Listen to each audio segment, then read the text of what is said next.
Hello, everybody. So, welcome to another week of our podcast, our Space Chat podcast, 10th of April 2026 today. We got a few topics lined up, which should be interesting.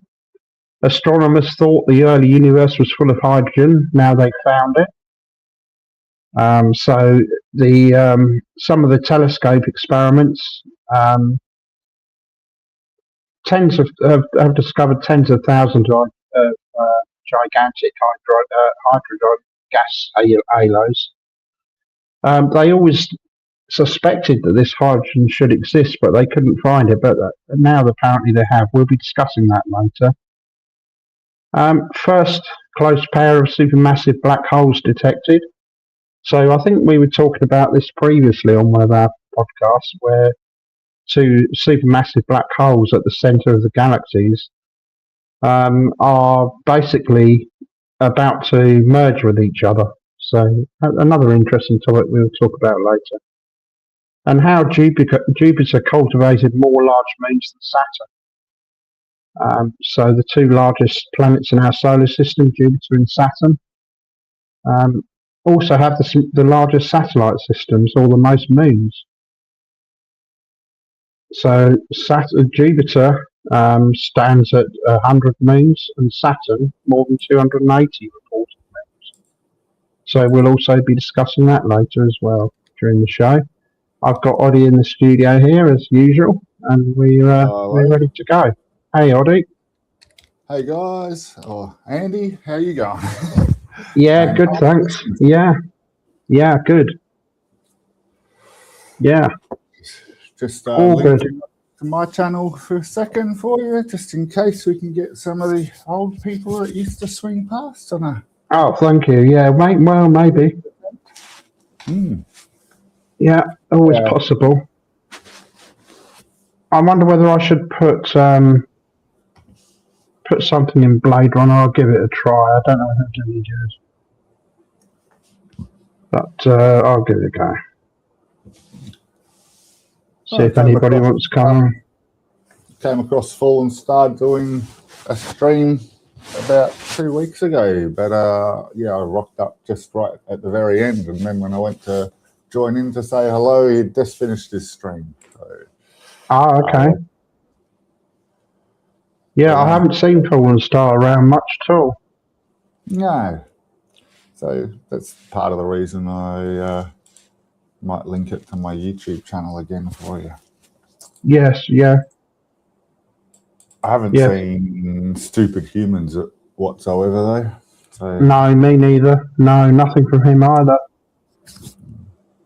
Shame, really. I don't know what that's about. Also, Corey, who started coming here and was very interesting. I was hoping that he was going to spend more time here, but he seems to have vanished as well. Yeah, good point. Yeah. Oh, it was him who we spent ages working on Mal's microphone with, wasn't it? Yeah, mate. Yeah. Trying to fix his microphone. And he was good on that. He really gave it a good go. Well, we got Mal motivated to sort it out. I think he did. Yeah. Well, either or, it worked out in the end. Well. Yeah. Undoubtedly, Mal will rock up shortly, and Art will be in the chat soon, just to stir up a bit of grief. Yeah. So he got his microphone working quite well in the end. It was pretty good last time. The last few times it's been fine, hasn't it? Yeah. Right. Nearly everybody your streams picks up and goes hard after a short startup period, Andy. They're pretty good. Yes, yeah. It's always hard to get people to get interested in it. Not to get people interested in it. Loads of people are interested in it. When you look at the other chat and you see them talking about space all the time, lots of people are interested in it, but whatever reason, they don't want to come on here and talk about it. Maybe a language thing. Yeah, fair enough. I try every week to get Clyde to come here. Yeah. He did not respond to any of my see you there tomorrow, Clyde. No response whatsoever last night or early morning for you. I did one as well saying that he should come to our stream on Friday night. I did one the other day, but he didn't respond to it, and I don't know whether he saw it, didn't see it, or didn't, choose not to respond, or chose not to respond rather. I don't know. But there's lots of people who talk about it in there. Even I've even seen Angela and people talking about it, but they don't want to come here and discuss it. Whatever reason. Brain dead crew, brother. Remember that? I know. Talking about Dunning-Kruger. I don't know why. I don't know what that was about. Why that was said, I don't know. I don't think she likes me at all, Andy. I've been saying that from the start. I might be making a few of your listeners not come up here. Oh, well. Yeah. Oh, that's sort of it. It's just silly, yeah. Yeah. Mate, even with the ones I've a fallout with, I pretty much reset the counter every time, like the next meeting. But yeah, the ones I don't reset the counter with, I just keep blocked. Yeah. Yeah. And then I forget about half of them and keep them blocked. But yeah. Yeah. I went through my block list. I had a few in there, and I removed everybody. I don't think I've got anybody. Oh, cool. I had a big issue with. I had a big issue with. I couldn't unblock using my phone, and then I got shown how to do it on the PC, and it seemed to work with the PC unblocking, but not the phone unblocking. Okay. Yeah. It's a terrible system. Yeah. I used to block next door just every time she was rude to me, which was nearly every occasion. But then I'd unblock a few hours later, just to block for that argument or conversation. But being too hard to unblock, block. So yeah, it's a terrible system. That it's an awful page, that unblock page, and it doesn't work. Most of the time, it doesn't work. It used to. Someone said you have to go from the bottom upwards.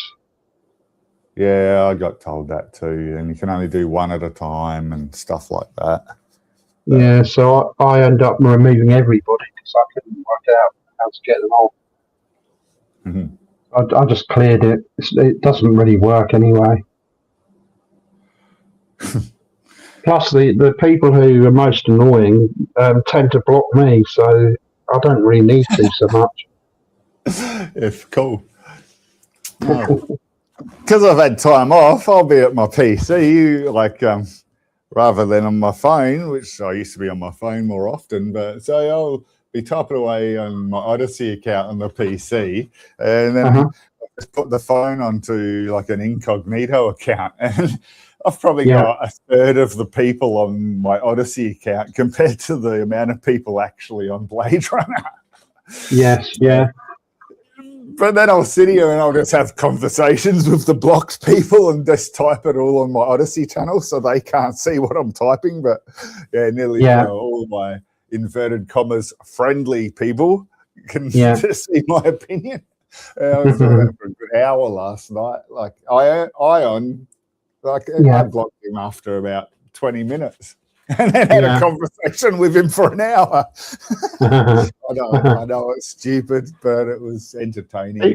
He seems quite reasonable, really. I think most of the time, for sure. Yeah,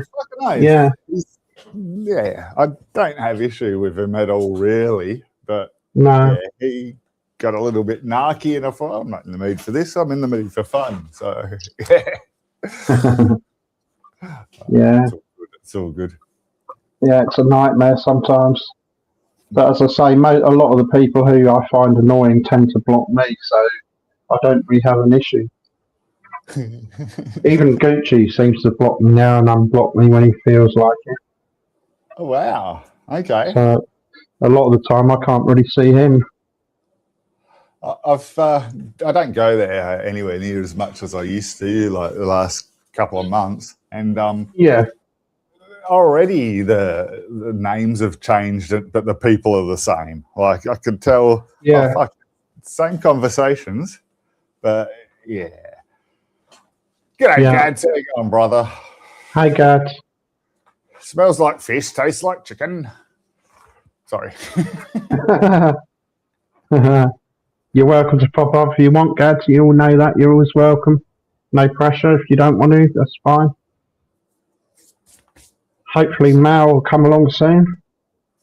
Yeah, a lot of Vegas people there are. Yeah, I've noticed that. Didn't Vegas crash? I haven't gone to check, but I heard that it died or something, or got shut down or turned off. They turned it off. Yeah, they've still got the other one though, the Times Square one running. Same people. Oh, okay. So they've all gone across Times Square, 1564 by. Oh, okay. Yeah.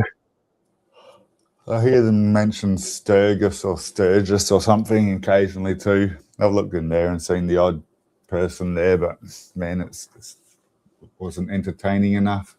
There was one or two names I recognised, but no conversation ever happening that was good. No, there's never a decent conversation on there. It's just rubbish all the time. Same as Vegas was. It's the same people. Just got notification that your Space Chat podcast has started from my phone. Okay. 12 minutes late, but you know that's that's quite slow, isn't it? Isn't it? Let's send a message around the planet 7 times a second or whatever it is these days. But yeah, we'll just notify other people of YouTube things at 12 minutes late. Seems ridiculously slow, doesn't it? Yeah. I got the actual notification on my PC at normal time. Yeah. Strange. Yeah, bunch of nutters. They are, Gads. One day they'll sort their shit out at YouTube, maybe. I doubt it. I doubt it. It's getting worse and worse and worse. They're putting more and more restrictions on chat. It's getting absolutely ridiculous. It's not even worth chatting on there anymore. And that's what they want. They don't want chatters on there. I just watched a YouTube video on the legalities of their 3-strike system, and they legally don't have to follow that anymore. It's been made less strict in the American government side of things. Yeah, but none of the social media platforms have currently changed any of their policies, so it's still a YouTube policy. But apparently there's a lot more leniency behind it. Good. Yeah, like instead of it's 3 strikes in 90 days and you lose your channel. That's the thing. But apparently they're able to do things like 3 strikes in 30 days now, stuff like that. Yeah, so, only minor leniency, but it's no biggie. Shouldn't be getting that many strikes that quickly anyway. That's more for people that put out daily videos and shit like that to help them, I think. Yeah. Well, it's about music as much as anything. I think they get copyright claims and they punish us for it, for doing that. Yeah. And Dad, I agree with what you just taught, but that's more of your current admin thing. Whereas, I'm basically just referring to copyright legalities have been made more lenient apparently. That's good. Yeah, it should be because, for example, if you play somebody's music on your stream, you're actually promoting the music, aren't you? You're doing them a favour. You're allowed to review under the fair use policy. You're allowed to review and make comments about stuff like that, like news reporters using people's video and commenting about it, that kind of stuff. So there's reasons that you should be able to use parts of their stuff regardless. Yeah. But I still believe, you shouldn't steal other people's work, but that's You say that, but look at AI, for example. Yeah, It's indexed the whole internet, and it just throws up all this information. That's all that information that AI pulls up in response to questions. It's all stolen material. yeah. Nobody knows what material exactly where they got that from, but it's not their material. Mm. I can't remember the country, but they've started to charge social media sites for stealing their civilians' data. Yeah. Yes. Using their civilians' data for their AI. Yeah. I don't know how they're going to make that, like, concrete that in at all. No. They're definitely trying. I think it was Canada. I'm not 100% certain. I know the EU had a legal case against a certain company for that very reason, for stealing content, for using it for AI without consent. You'd think that the person who produced that content would have to give them the consent to use it. But they don't ask for consent, they just use it anyway. On the basis that who can really say where that information came from? Unless somebody sees it and they can say, hang on a minute, that's word for word what I put on my website. How can you say where that content came from? That's what they're playing on. Nobody can identify it. That's right. Gadwin brings up a good point. We're not actually legally allowed to sing Happy Birthday because someone has copyrights for that song. So, yeah, every time you sing that at a birthday party, you're breaking the law. Yeah, well, kind of. I mean, you're not broadcasting it or anything like that. Good point. You're not. So I don't know. It's like all people that copy Monty Python sketches for fun. That's copyright. Yeah. Singing to your favourite song, that's copyright. But again, it goes back to the same point as before. You're already promoting them at the same time as well. Masturbating in a toilet, that's abortion. They're all weird, extreme freaking things, aren't they? They were contemplating banning that in Texas. Masturbation for males. I brought up. I don't know how real that was, but it cracked me up. Oh my god! Should you be charged every time you sing Happy Birthday? No.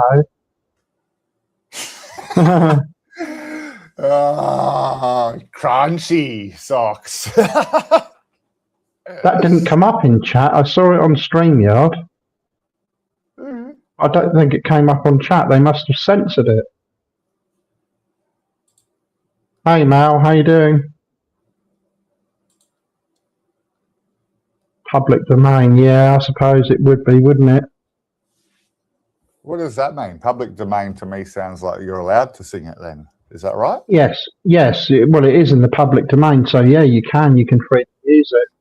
Yeah. G'day, Mal. How you going, brother? Anyway. Yeah, cool. Someone put up Hello Apes last night or early morning when I was last chatting to you guys, and I tried to type in, yes, we're the primates with the largest asses, and it would not let me even put that up. It censored me on that, so I had to do it one word at a time. That's a comment up. I do abortions into dirty socks, but it came up in StreamYard, but not in chat. They must have censored it. Yeah. The censoring is absolutely ridiculous. We're adults, for God's sake. Can't talk pro-life or pro-choice much. Well, yeah. I think you can use those terms. You can't use abortion. Yeah, maybe that's what it was. I can't really see what it was that was so bad that Gad said that got it censored.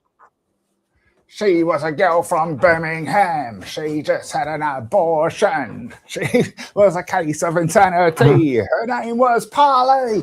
Yeah, sorry, Sex Pistols. No I more suppose Sex it's Pistols because singing that. I suppose it's because Gad's had the word abortion in that sentence. Yeah, for sure. Crazy. Google dictating what we can talk about and what we can't, what's permissible. When they're That's one for kids. when they're making billions out of sticking adverts in all of our videos. It's a bit hypocritical, I think. I agree. Yeah, it's getting insane. Let's make everybody PC automatons. Have you read be very boring. 1984? Where they control the speech by basically just editing out lots of the English words. So basically, they make it so you can't talk about the topics they don't want you to talk about because the words are no longer in the English language. Okay. It's yeah. George Orwell's 1984 or not? Yeah, definitely. Yeah. That one. Yeah. Mm-hmm. One of the best books I read as a teenager. Yeah, I don't know if I read the book. I may have read some of it or something. I'm quite familiar with it, but I don't recognise that part. Double speak and stuff like that. So if something's good, it's good. But if it's excellent or great or anything like that, they'd use double good. Right. Excellent and great and all the other alternatives were edited out of the English language. Okay. Yeah. They had the Ministry of Truth going through lots of the books and stuff like that of old and, just wiping them out and rewriting the books with their correct language, which in the end meant you could not talk about other topics that they didn't want you to talk about. There were no words to do it. I don't know where all this censoring's coming from, all this correctness. What gives them the mandate to do that? What reasoning is behind it? I don't know. Pro-choice, pro-life argument coming from the freaking Christian nationalists is what is stopping abortion being spoken about. Yeah. It's coming from the Trump admin. No one cared before then. No. Does he care though? He's got Truth Social. Of course he cares. He absolutely despises people that don't think like him and attacks them. Yeah, of course. Yeah.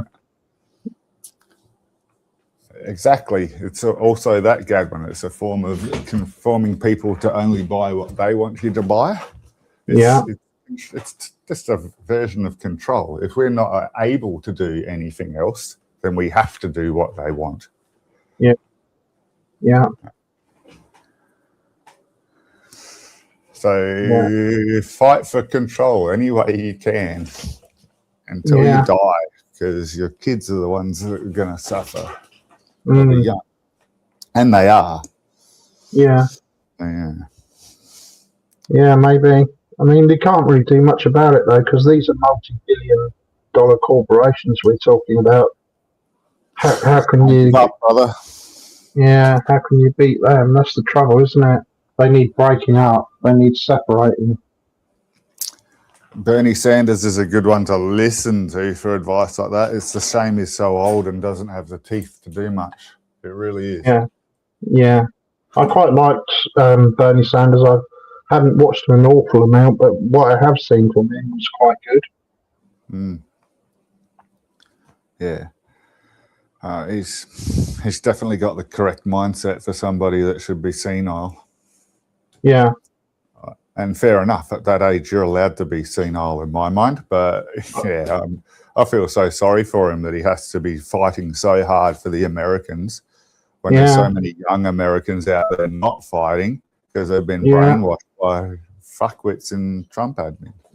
Yeah, good point. I've heard of Candace Owen, Mel. I can't quite remember her. Another one, Senator Warren, Elizabeth Warren. She's another good one. There's a few. Like, they're pretty easy to find, but they've just had most of their power taken away from the Senate, is it? I believe it currently. So after the midterms, by the sounds of the amount of people going against Trump, they may have a little bit more power back, except that's why Trump's fighting to keep this war going, isn't it? So that he can, like, he gets to do a third term if they're in war. So, yeah. Something like that, yeah. Yeah. Well, she right-wing, Gads. Okay, full on. I wonder why her name rings a bell to me then. I didn't think I usually kept right-wingers in my brain. They don't deserve that level of appreciation. Yeah. I'm trying to think of the other one. I can't remember her first name. Crockett. Oh. Gads might be able to help me. I like her. She's an ex-lawyer. Don't they all have to be lawyers? Well, I don't know. Supposed to be. Yeah. Jasmine Crockett. That's the one. Yeah, of course. Yeah. Dinos are fake and gay. But there's a new Triceratops Lego box out that's coming in June the 1st or something. It looks pretty mean. It looks great. Sorry. Conversation shift there. Apologies. Yeah, so Jasmine Crockett, I've heard her make some great speeches. She seems pretty clued up, pretty good. Yeah, cool. She's disliked by the administration, obviously, for obvious reasons. Everything she says is against them, basically. I mean, he's still got 30-odd% approval, Trump, and that spins me out because isn't MAGA only 20%? So, yeah. It will be something like that. Yeah. 59% against Trump and 7% not sure. How can you not be sure whether he's an arsehole or a good guy? Strange too. Yeah. They're all shaking, yeah. Prime Minister over here is in support of what Trump's doing, or at least I think he's actually aware that Trump's doing stupid shit, but he's in a position where he can't refuse. Like, we're allies, so we've got to at least make it appear like we're going along with the US. But yeah. He does seem to be, I don't know, we've got a few other politicians that like to arc up more against, fuck Trump, he's doing this for that reason, we shouldn't be freaking engaging, because we've sent planes or a few military assets to the Middle East. Yeah. And we shouldn't have. It's not our war. We didn't freaking choose to do it. We weren't consulted before he did it. We should be exactly doing what the EU's doing, which is nothing. Well, they say it as an illegal war, so why would they get involved in it? That's their way of thinking. Our military assets are only doing offense, defense, not offense. Sorry, got that the wrong way around. I like helping ships travel through the strait and stuff like that, helping Australians get out of the Middle East, that kind of thing. And instructed explicitly to not give the US advantages towards their war. But that's still, I mean, I was about to say that's still wrong, but I suppose helping Australians isn't wrong when your military asset is Australian. But yeah, I saw on the news today that some of the American airline companies are saying that they're running out of fuel, or they're going to run out of fuel if they don't open the Strait of Hormuz. Yeah, American airlines supposed to have access to American fuel. America shouldn't be running out of fuel. No, well, they're blaming it on that. We're currently attempting to get our fuel through Singapore, or at least concrete more deals in to make it last. We're covered till May, and our Prime Minister is currently there concreting it in. We have the advantage because we've got liquid gas, and they need liquid gas a lot. So we'll probably win this negotiation. It'll cost more, but we will have the fuel at least. Yeah, exactly. Now, it's just the price is going up. Yeah, that's right. All the prices are going up. So yeah, got a feeling that's happening, Gads.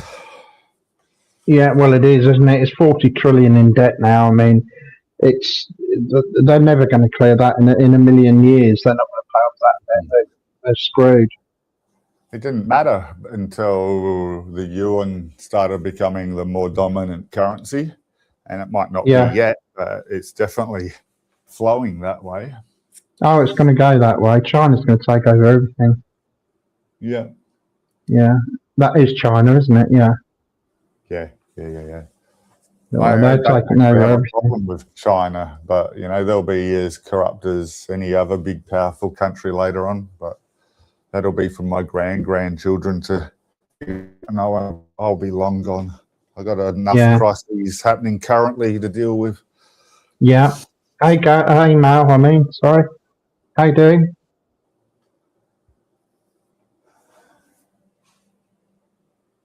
That's Mal. Shit, Gads. 39 trillion a year. Fuck me dead. That's a lot. Apparently, there's enough raw materials under Earth that which we've found and are currently ready to be mined, that we could buy all of America's largest companies. Wow. Yeah, there's only 28 million of us here.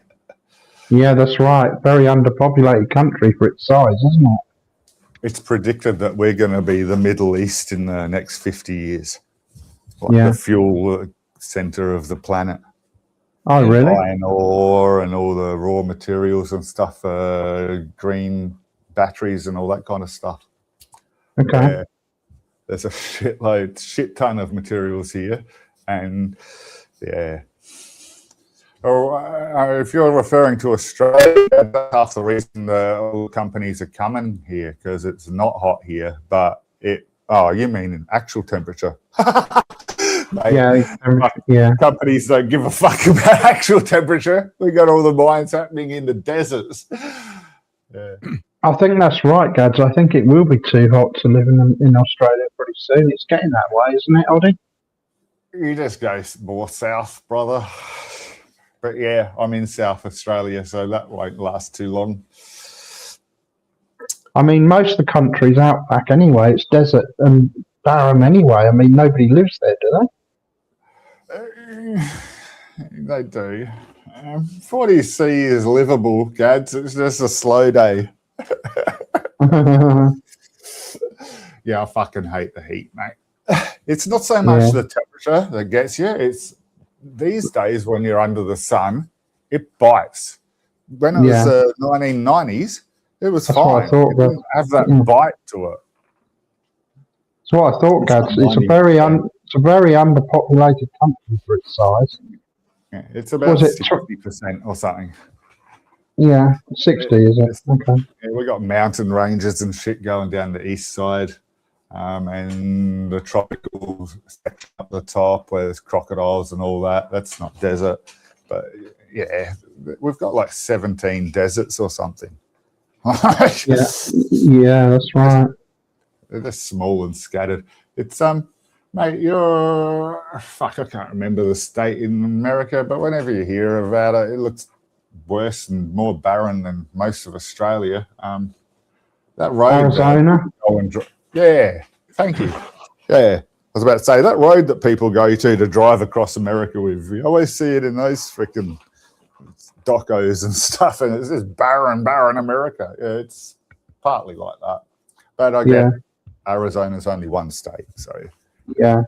Did you get your microphone working, Mal? I don't know. Oh yeah, that's fine now. Yep. Is it? All right. Yeah, fine. Yeah. How you doing? About America going downhill and this and that and the other. Barren as Mal. You want to try Wales? There's nothing here except the bus out. Yeah, last time I was in South Wales, it was very grim. Now all the shops were boarded up, and Yeah, it was just a ghost town. Yeah, getting worse. Yeah, this town is yeah, like a ghost town. it is. Yeah, Um, you were on about America Hill. What? A series of 3 programs about one of our, reporter types. He was traveling across parts of China to see what China is. And, like everybody says that all the Chinese stuff is crap and it's cheap made and it falls apart and yeah, all that. yeah. No. No, just no. I think it used to be. I think it used to be, but I've heard evidence that it's not like that so much There is, now. there is, from what I've seen of it, because I looked a bit up afterwards, interested in Mm, stuff, and there is a huge market for all that stuff anyway. It's yeah, all legitimate business, and they pay taxes and all that stuff. It's not like you know yeah, underground. Or anything. But their government over there is trying to stamp it out because it's not what they want. Now yeah. on the flip side, they got robots walking the streets helping the police. Okay. They are that far ahead. Well, that's Robocop. Yeah, exactly. There's a guy there, right? The guy was showing him around. He's a right character. He was brilliant. I thought he was funny as fuck. He cursing and swearing. He's- he turned up at a place called Shenzhen, Okay, from Beijing. He was going broke, right? okay. Yeah, His business was failing, so he moved to Shenzhen with $5,000. There's about 80 million people in Shenzhen, so it's a big village. yeah. He's just a billionaire now, right? And he gave the reporter a little lollipop, like a little round red lollipop on a stick, right? He said, "Put that in your mouth and bite on it with your teeth, just gently." And he put the lollipop in his mouth and he bit on it gently, and it was playing music through his teeth into his eardrum. So I left his ears so he could still hear talking. It was fucking amazing. He said, "What do you do with this?" He said, "What do I do with it?" He said, "I make 23 million a year with that. Wow. Just a little lollipop." And the reporter said to him, "So what do you do?" He's having a lift in a Rolls Royce. He didn't go on the road. And he said, "So what do you actually do?" I forgot his name. The guy said, "I make shit happen. That's what I do." But the other side of it is, in the same town, there are places there now that you can't afford to live there, right? It's like they're paying something like $350 a month, Yeah, or a week, was it? I think it was a week. It's $350 a week for it's basically a toilet with yeah, a bed in it. I mean, yeah, really, really small. yeah. They are though, aren't they? Those places. They're tiny. There's They loads call of. them. They got those sleeping pods and things, haven't they? Oh, no, these are worse. This is like slumland, but in Yeah.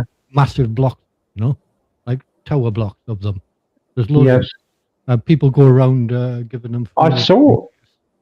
Strangely enough, I saw a picture, and it was a tower block somewhere in China where 500,000 people live in one tower block. Yeah, but they're all in cupboards. Yeah, must They are be. small. You have to bend down to get in the room, and that's Oh, all God. there is, a bed, and that's it. It's just amazing. The other side of the coin, like. So I had quite a bit in this program. It was all right, like. But what sort of a life is that, though? For God's sake. well, yeah, and I mean, you got to be depressed, don't you? You Mm.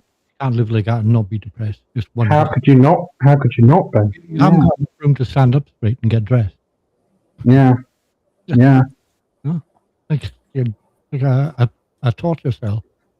But technology-wise, China's so far ahead of America. It's embarrassing. Yeah. Well, that's the thing. That's what they're just beginning to realise, I think. They are just insane stuff they got. That's where the is springing up. Yeah. those little rooms are a symptom of the problem they've got. They technology wise and their innovation, yeah, are going so fast, people can't keep up. That's why they're ending up in those other things. For example, you get all the youngsters going around on their phones doing the social media shit and all that stuff. Yeah. Yeah. The older generation doing Tai Chi and playing chess in the park. Yeah. Kind of stereotypical China that you used to see it. You know? Yeah. Yeah. They're just not keeping up. Yeah. There's a bit of they got a problem there. Yeah. There was the one child policy, which was a complete disaster. That came in. Well, at the time, I think they had to bring it in because the population was expanding too quickly. But now they've scrapped it because fertility rates have changed everything. Oh yeah, and now the population isn't expanding at the rate they want it to. So they've had to reverse that decision. They're actually parents are, like a CV. Uh-huh. The parents are doing things like they're making up a CV in China with they put it on a piece of paper and they hang them up outside, and these CVs are telling people all about their kids and how much who they're looking for, how much they earn, what they're doing, And he was looking at these, this reporter. They said, "Oh, they put how much they earn on," and the woman said, "Well, yes. How are you going to catch somebody if you don't put how much you earn on?" Yeah, that's what it's all about. That's a good point, actually, Oddie. Your comments didn't show in chat, I don't think. Oh, they are. Yeah, they are. Yeah, but I'm on your channel now, so that's why it came up there. Yeah, I might disconnect my link because I think that's probably the reason. Maybe, yeah. It's not doing anything anyway. No. Yeah, I'd been worried for a minute then when Gad said that. I hadn't realised. Yeah, no, cheers, Gad. So I'll try and fix that. It just makes chat conversation appear shit when you're rereading it later on. Yeah, that's right. Yeah. So, should we go over some of these topics? See what we got? Yeah, I didn't know Saturn had 100 moons. No, quite interesting, that, isn't it? And has more than 280 reported moons. 280 for Saturn, yeah. Mate, last I freaking remember counting to was they were at 58 for Saturn. So when I read that last night, that blew me away. It was one of my first comments in the chat when you saw me earlier. Like, fucking hell, that's a lot. Yeah.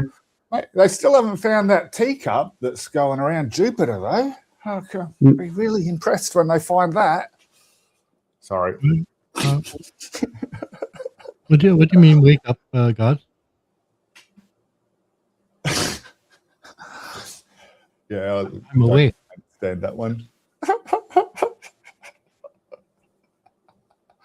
Those moons around Saturn, I think they've been at it like bunny rabbits.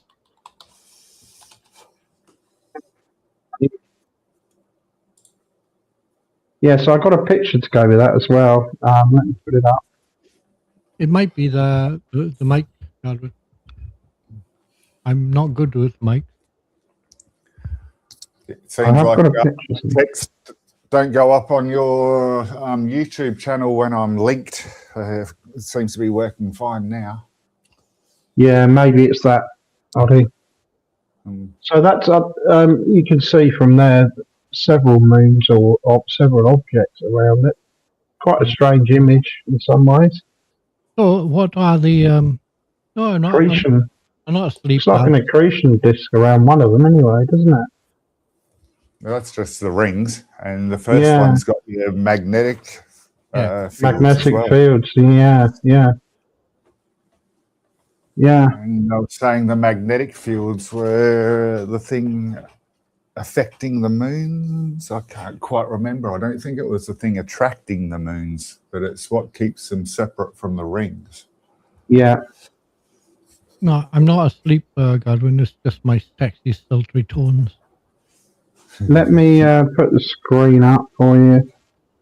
This might jog your I memory don't a know. bit. I was asking in chat to you about how the Flurfs are going to explain how the rocket got through the firmament. Yeah. Well, they're not. They're denying it. They're denying it, Mel. It's not happening. It's all a lie. NASA's Yeah. lying again. They always are. Nobody's been in space ever, and rockets. There's no space travel, and oh my When the god. rocket was going to take off, they got these guys going, look, they got CGI birds flying past to make it look real. He said, Yeah. Okay. birds, aren't they? He said, yeah, well, they got to do that so that you can see them. It looks obvious then. They were helicopters, but whatever.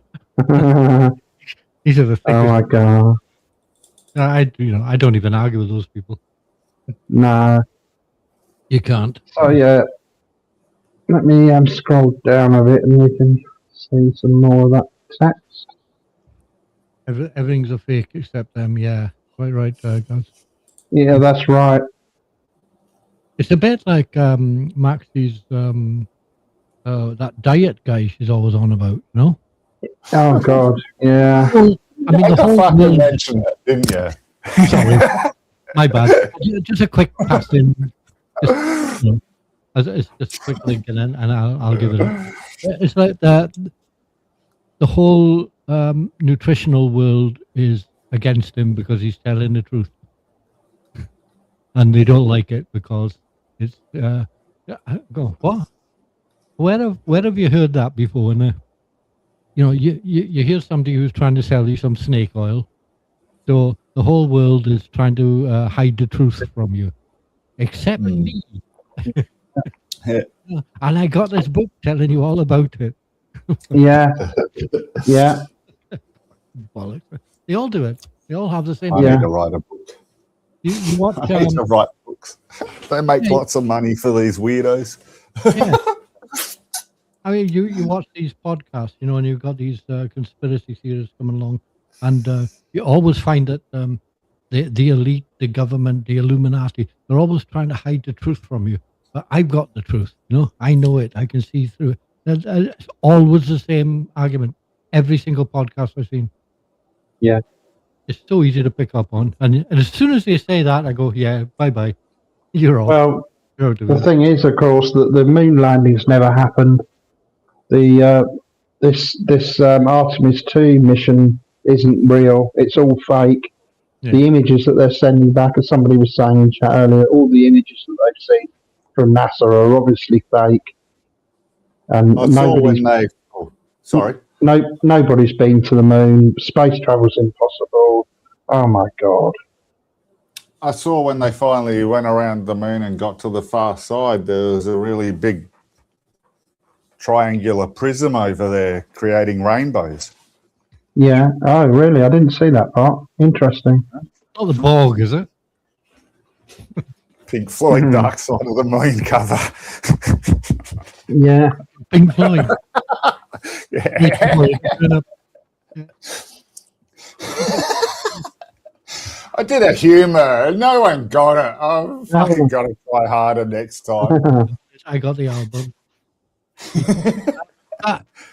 Have you got the album? Then you would know that the colours are the wrong way around. No. They should be the other way around. I can't remember which way it is, but Roy G. Biv or No, I've never heard that. Violet, Indigo. Yeah, if you actually put light through the prism, it will diffract the opposite colour way around in reality, whereas in the album cover, they've reversed it.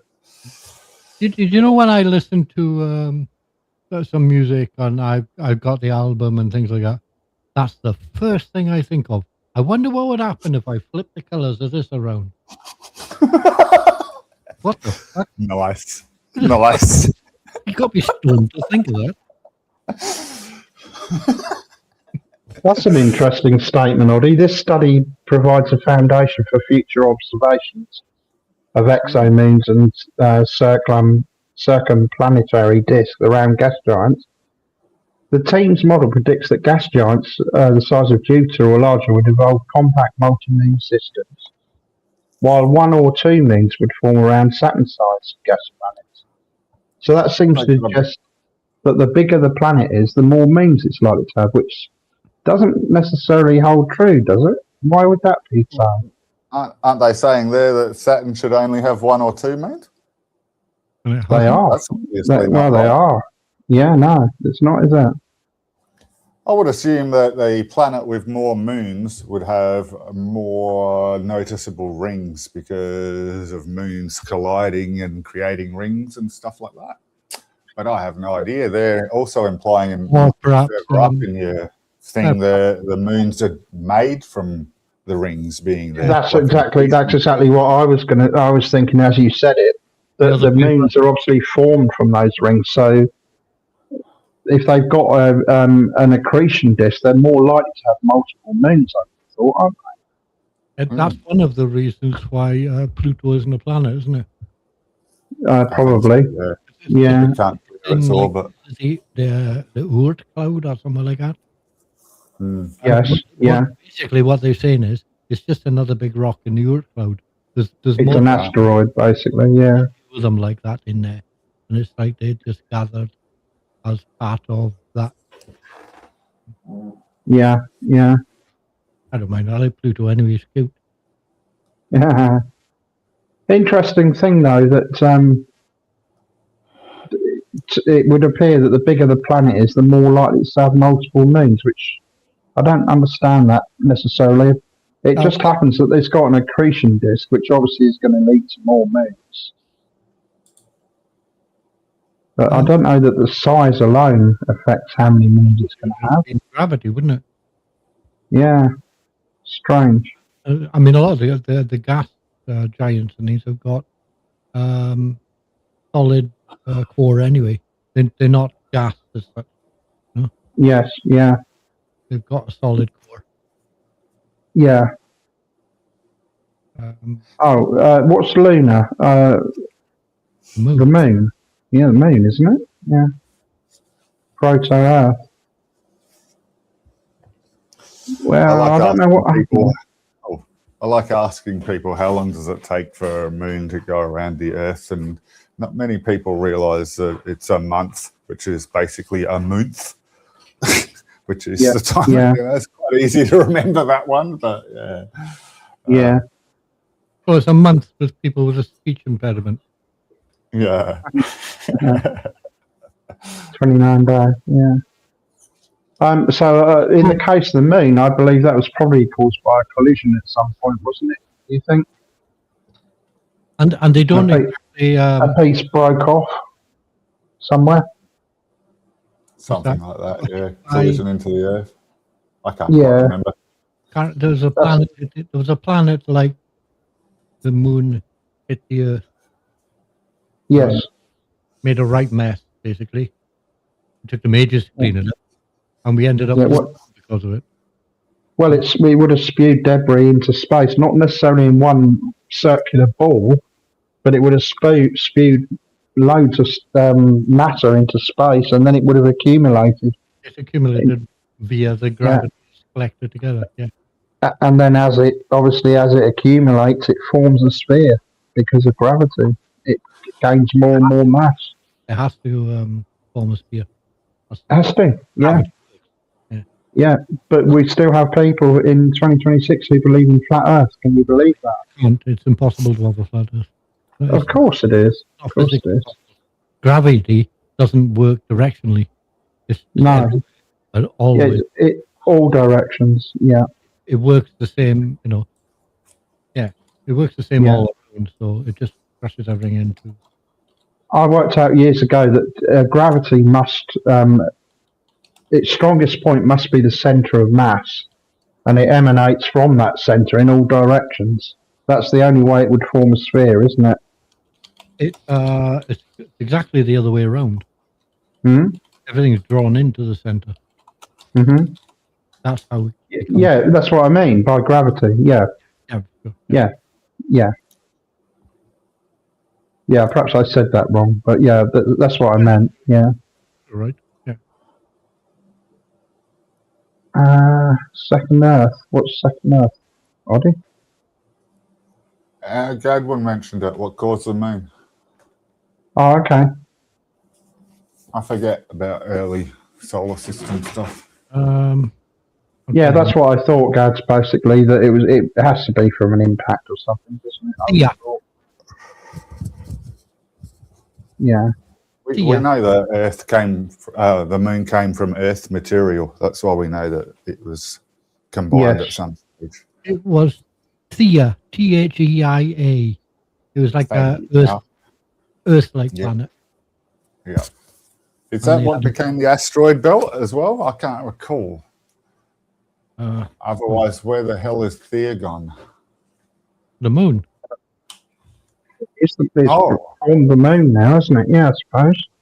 I thought someone said that it collided with the Earth. The moon came out the other side. No. Now that would be like having a punch in the belly and having a shit. How do you spell Theia? Thea? CHIA, I think, isn't it? Theia. Oh, EIA. Okay.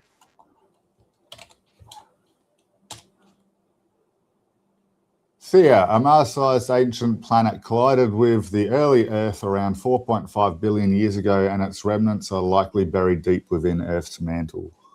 Okay. But that would have given rise to debris being spewed out, which formed the moon, probably. Yeah. I would think. Yeah. And people like, how long does it? There was a question earlier about how long does it take the moon to orbit the Earth? They orbit each other from a central point between them. Yeah. Yeah. So where Theia went. After the collision, Theia did not survive as a separate planet. Instead, most of its material was either incorporated into the moon. Debris from the impact formed a disk around Earth, which gradually coalesced into the moon, or it absorbed into Earth's mantle. Seismic studies have identified two massive structures in the lower mantle called large, low shear velocity provinces beneath Africa and the Pacific Ocean. These dense, compositionally distinct regions are thought to be remnants of Theia, suggesting that parts of the planet were assimilated into Earth's interior rather than being completely ejected into space. Yeah. Cool. Assimilated. Yeah. Resistance is futile. 7 of 9. Who's resisting? Me? I don't think so. Assimilate me. She's going to be doing another TV series. Yeah. I read a week ago. Yeah, she's pretty old now. Yeah, like that would slow me down. Yeah, she does. Nice. Just makes it easier. Wine. It just makes it easier to catch, and she can't fight back. Nice. Yeah, I had a mate at the time, and he just called her 7 of mine all the time. Very good. Don't know if you had a chance to look at this one. Whether you've got any interesting things on that. I didn't care too much. We all know that the universe started with hydrogen because that's the first element on the periodic table. But now we can see it far, 12 billion light years away. I don't see what more info we're really going to get from that. It's very simple, really. When you get there in your spaceship, don't light a fag. Well, I think the thing was that they predicted that there should be massive amounts of it somewhere, but they weren't sure where it was, and now they found it. I think that was the thing of it, wasn't it? Yeah. Hydrogen doesn't reflect light, so it needs to be near a source of energy to have like a galaxy or whatever emitting light to be able to see it reflect off of the hydrogen. So it's really fucking hard to find because it's 12 billion light years away and it doesn't reflect light. So they've jumped from being able to find 3,000 of these systems to about 33,000 of them. But back to my initial irk with it. What else do we get? Like, what do we get from that? Like, we're just finding, I suppose it's backing up what we know, but we sort of knew it. basically is a fact, regardless. It had to be there somewhere, didn't it? But they couldn't really find it. And it's saying that it doesn't generate its own light, hydrogen. Mm. So, which makes it. I think you already said that makes it hard to find to discover. I don't think anything makes up quarks, does it, Godwin? From what I've read, from what I've heard people say, Oh, that's an interesting. quarks are what it is. That is it. To the best of our knowledge, As far as I know, yeah. yeah. Wouldn't it have to be made of something, right? No, that's when you go into that's when they start explaining it with fields, everything being in agitation in a field state. Yeah, vibrating strings or whatever. Yeah. That's like, cause and effect. Everything has to have a cause. Well, it doesn't, does it? Yeah. That's right. We're down to hypothesis only at that level, basically, which is fine. I have no issue with that, with people that are aware that it's hypothesis. I just hate talking to the nutters on Blade Runner that try to push it off as theory. Fucking Ion. He was just constantly getting theory and hypothesis wrong yesterday or this morning. Even after it was explained. Yeah. Like multiple times by multiple people. People are getting pissed off with them. I don't care. It doesn't bother me. It's funny.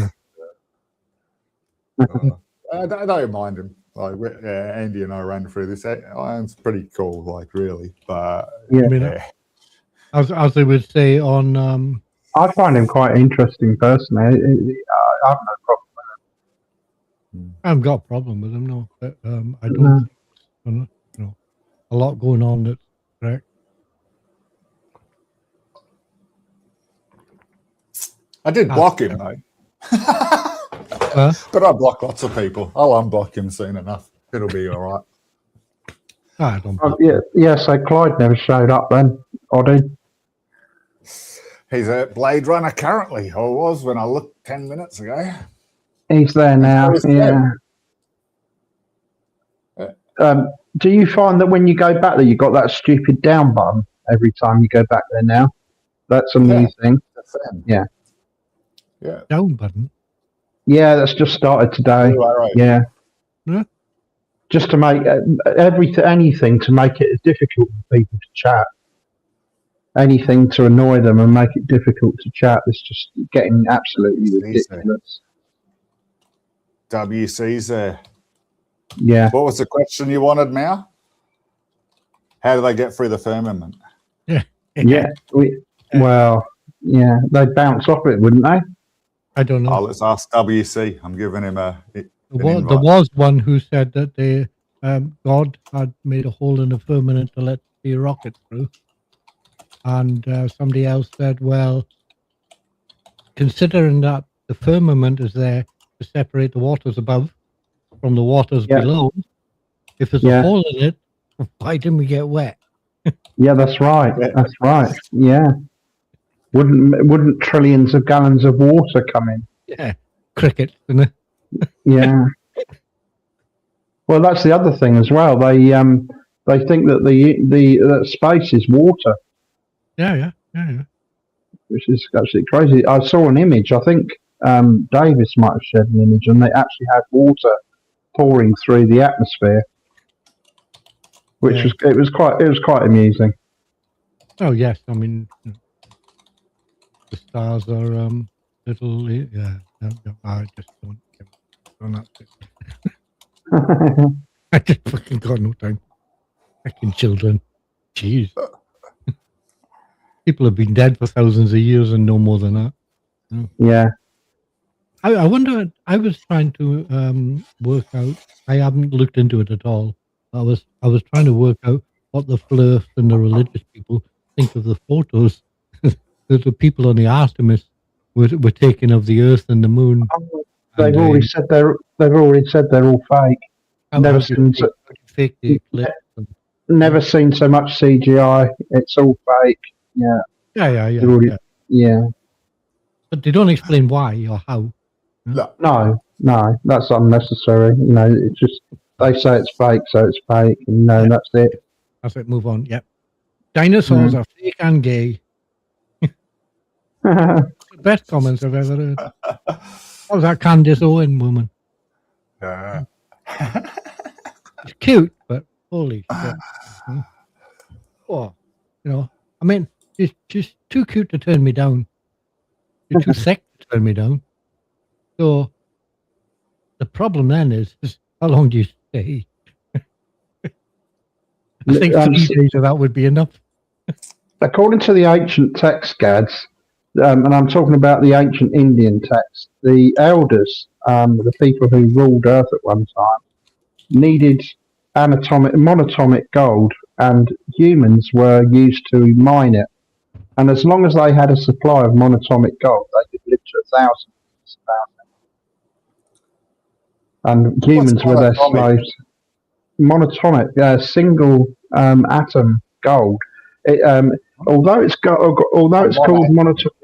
monatomic gold, although it refers to gold, it's not actually a metal at all. If you look it up, it's like a white powder. It's really weird. And out of curiosity, I decided to find out whether it's still possible to get hold of it. And I looked it up, and you can actually buy it on Amazon or eBay or somewhere or other. You can still get hold of it, but it's not actually a metal. I've never heard of this white powder you're talking about, but I know that you can beat gold down to 1 atom of thickness, to the point that you can beat it down to a flatness of 1 atom and then hold it in front of your eyes, and light will go through it. Okay. Yeah. They could do that centuries ago. Like it's feature of gold. I'm sure I got that right. I'm going to double check, but it's monatomic gold, I'm pretty sure. I mean, now you've got down the word monatomic as monoatom. I understand. Yes, exactly, yeah. But everything's atomic. So just looking at Gads's comment, atomic gold, nearly every bit of matter is atomic. Monatomic gold, often called almost, or M-state gold, is a controversial white powder material believed by proponents to be individual gold atoms separated by their metallic structure. Just realise the difference. Gold is one element from the periodic table, whereas other metals are molecules combined. So that's polyatomic, basically. Often described as a superconductor with spiritual or health benefits. The problem lies in the proponents of it, and it's like, what do you call it? It's controversial. If it was real, it wouldn't be controversial, would it? We're not talking about like ghosts. They don't say why. I thought that was interesting when I read it, Mal, that they're saying it's controversial. But, they don't say why it's controversial. So it's not real. That's a bit like alternative medicine, right? If it worked, it would just be medicine. Well, it comes from these ancient stories, I say, where they made the elders live to 1,000 years as long as they could get a supply of monatomic gold. And humans were their slaves; they mined it for them. I don't know how they would get it down to the powdered form. It's not heat it up or smelter it. You'd have to be a different. Yeah, I don't know the method. It's a different chemical makeup. Yeah, it's different chemical makeup. It's not even a metal. They can't use a different chemical, because then they'd be making molecules. The fact that it's monatomic means that it has to be just gold broken down to single atoms. Like, dried rhino horn. You can't dry it to make it a powder. You can't do any of that kind of shit. That would add hydrogen and oxygen to the gold. Can you see how it works? As long as they had a supply of this stuff, the elders would use the humans to keep them alive, keep them going. So they obviously, somehow or other, ran out of a supply of this stuff. That's why they went extinct. Yeah, I guess. Work? There's another comment that never came up in chat. Gad's one about dried rhino horn. Like, What the hell's wrong with that?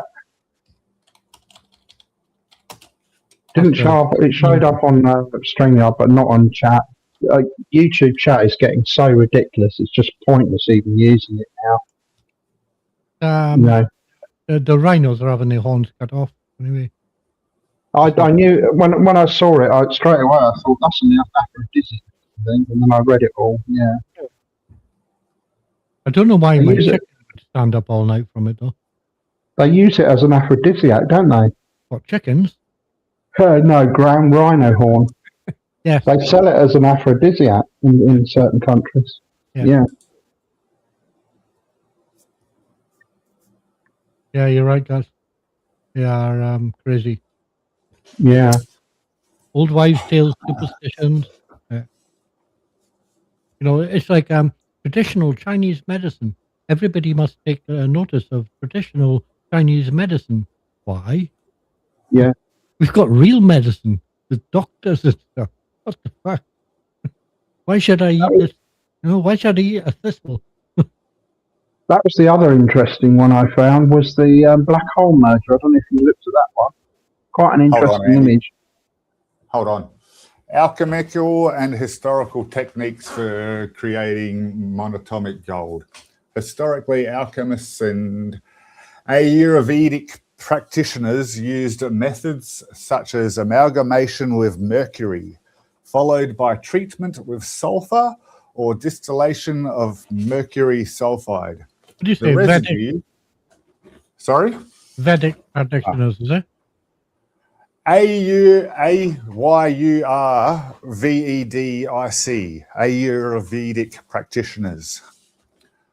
The residue known as the calx of gold or basma of gold was considered a special form of gold that could not be returned to its metallic state by conventional metallurgical processes. These processes aimed to produce a monatomic or non-revivable form of gold, which was used in spiritual and medicinal contexts. I do not understand why it loses its metallic state. I am assuming it's similar to H2O losing its wet state when it becomes single molecules rather than an ocean of molecules, like an emergent property. I knew that it's not classed as a metal. I remember that. So is that suggesting that they get that material from gold originally? It's from gold. They add, mercury and sulfur, was it? And then, and then distill the mercury sulfide away, which would leave your individual atoms of gold or very small clumped together atoms of gold. Yeah. Interesting. I've never heard of that. And quite interesting. As I say, I first came across it in an ancient text somewhere that I was looking up, an Indian text. And as I say, they when the elders came to Earth, it came down in spaceships apparently. They had to have monatomic gold to survive, and as long as they had a supply of it, they could live to 1,000 years. So the story goes. These processes aim to produce a non-metallic, bioavailable form of gold that differs fundamentally from conventional metallic or colloidal gold. Yes. The only medical benefits come from old scriptures and stuff, though. It's not a modern thing that's been supported. Strangely, you can still buy it, though. As I say, I randomly decided to look it up and see whether you can still get it, and you can. You can buy Elvis's poop, too. Oh, God. Can you really know that? How many poops do you think Elvis had? Are they selling them on the internet? Oh, God. In little bottles. How are you going to prove that it came from him? How are you going to prove that stuff is real? I mean, if I did one and put it in a bag and sent it to India to a customer, would they know that it wasn't Elvis's? They would. They got poop everywhere over there, haven't they? Well, yeah, they've got quite a lot, yeah. They haven't got toilets in most of the houses, have they?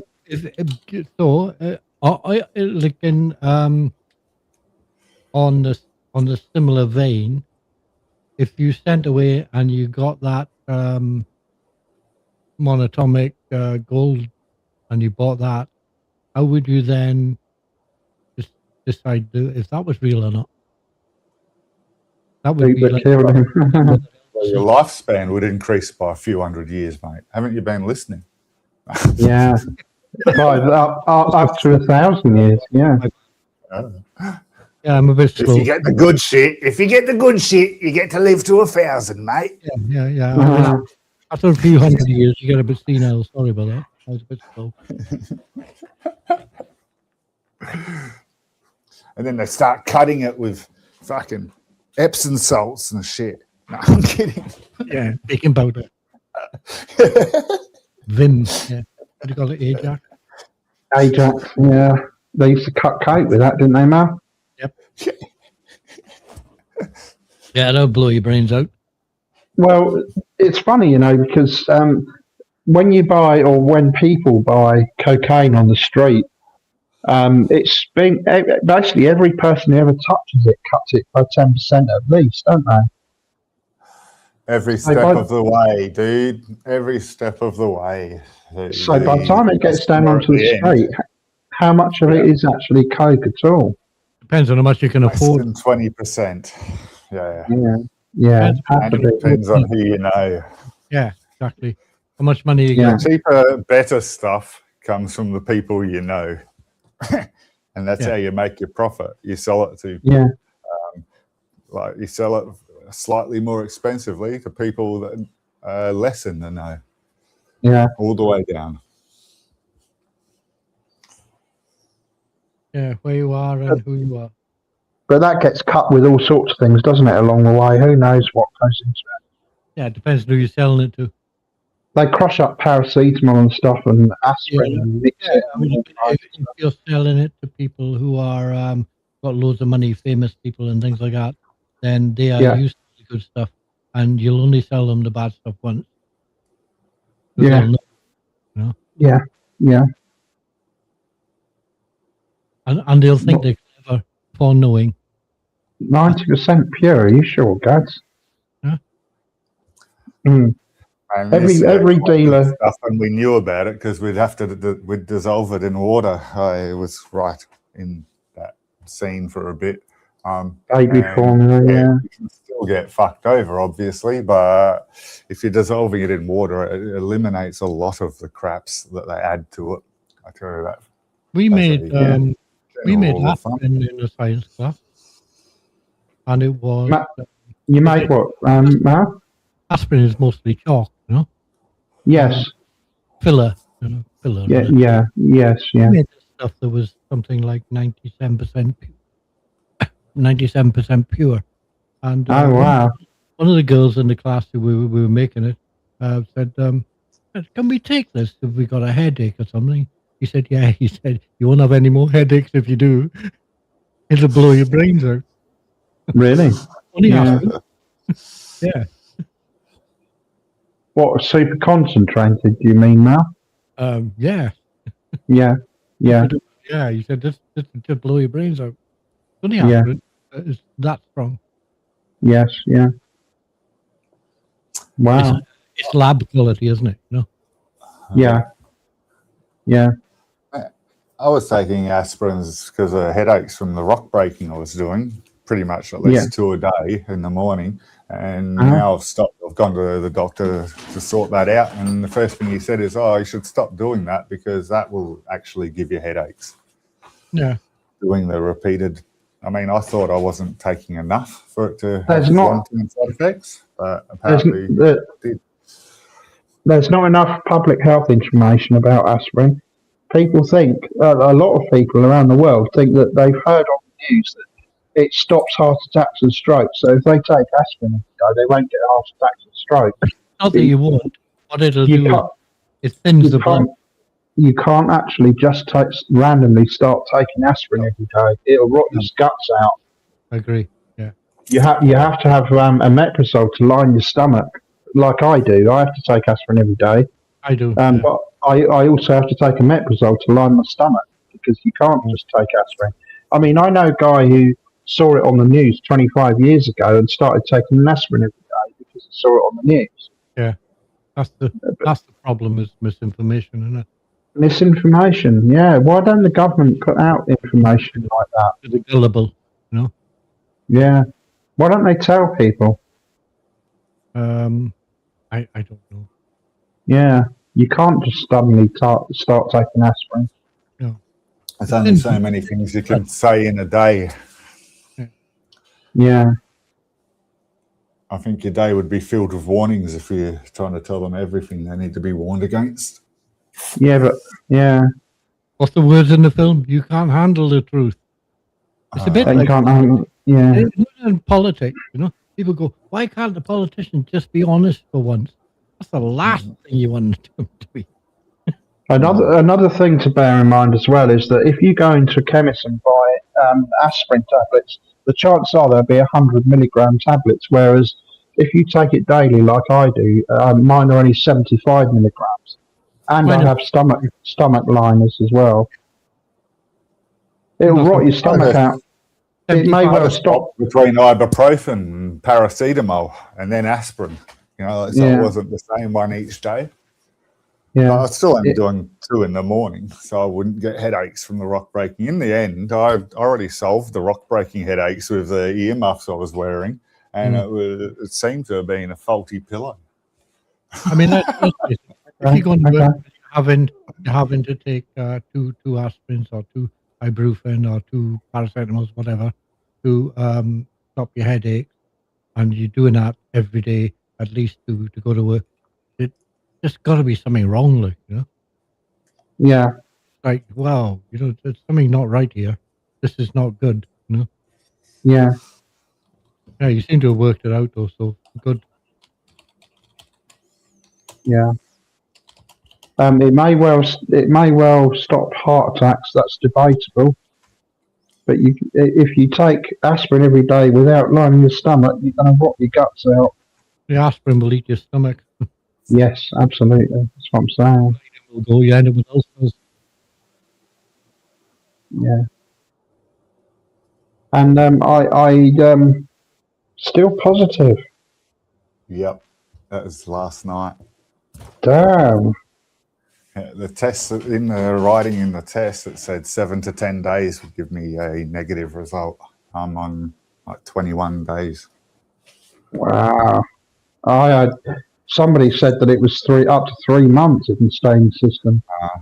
I had 30 days, but yeah, I've got 2-week trial work and they don't care about it, and that's half the reason I'm doing that before these other job applications that have come my way. Right. Yeah. Man, don't say 3 months to me, that's full on. I'm not fat, Gads. Sorry? The more fat cells, the longer it takes to get out of your system. I'm not really fat. I'm 90 kilo or 88 kilo, something, you know, around there. So whatever that is in your weird, twisted imperial system. I'm about 92 or 93, I think. So that's not fat by any stretch. Yeah. Yeah, that depends on your body shape. Yeah, of course, BMI, isn't it? Yeah. I am 3 foot tall, so yeah, no. Yeah. If you were 3 foot tall, that would be fat. Yeah. That would be a wide load. Yeah. That's actually. How tall are you, Oddie? You're fairly tall, aren't you? 6 foot, 185 centimetre. And we don't really do hot dogs here, Gads. That's definitely your side of the planet thing. I don't mind the odd one, but it's not a big thing here at all. So for that height, Oddie, around 90 kilos isn't heavy at all. It's perfect, apparently. Yeah. Yes, it is. Sounds about right. Yeah. I definitely need to do more cardiovascular stuff and get fitter. So Yeah. I am not in perfect health, but yeah. Yeah. That happens when you're sitting in an excavator or a loader for 20 years. Mm-hmm. I have that problem because I sit at home and work online all day. I'm perfect. Not very healthy. You're what now? But I'm perfect. The rest of the world is fucked. Yeah, that's right. Obviously. Mhm. Yeah, so I'm a few pounds overweight, maybe. I am definitely overweight. I mean, I Are you? used to run at 9 stone 4. I'm 5'11". Uh-huh. I used to run at 9 stone 4. If I was 9 What's stone a 7, I stone? could feel it. I Yeah, could feel the difference. yeah. I was athletic anyway. If I was like 9 stone 10, I felt like I Mm-hmm. couldn't run anymore. Yeah. My mates used to tell me that when I was stood in front of a window on a sunny day, I looked like an X-ray. What do you say, Oddie? What's 9 stone?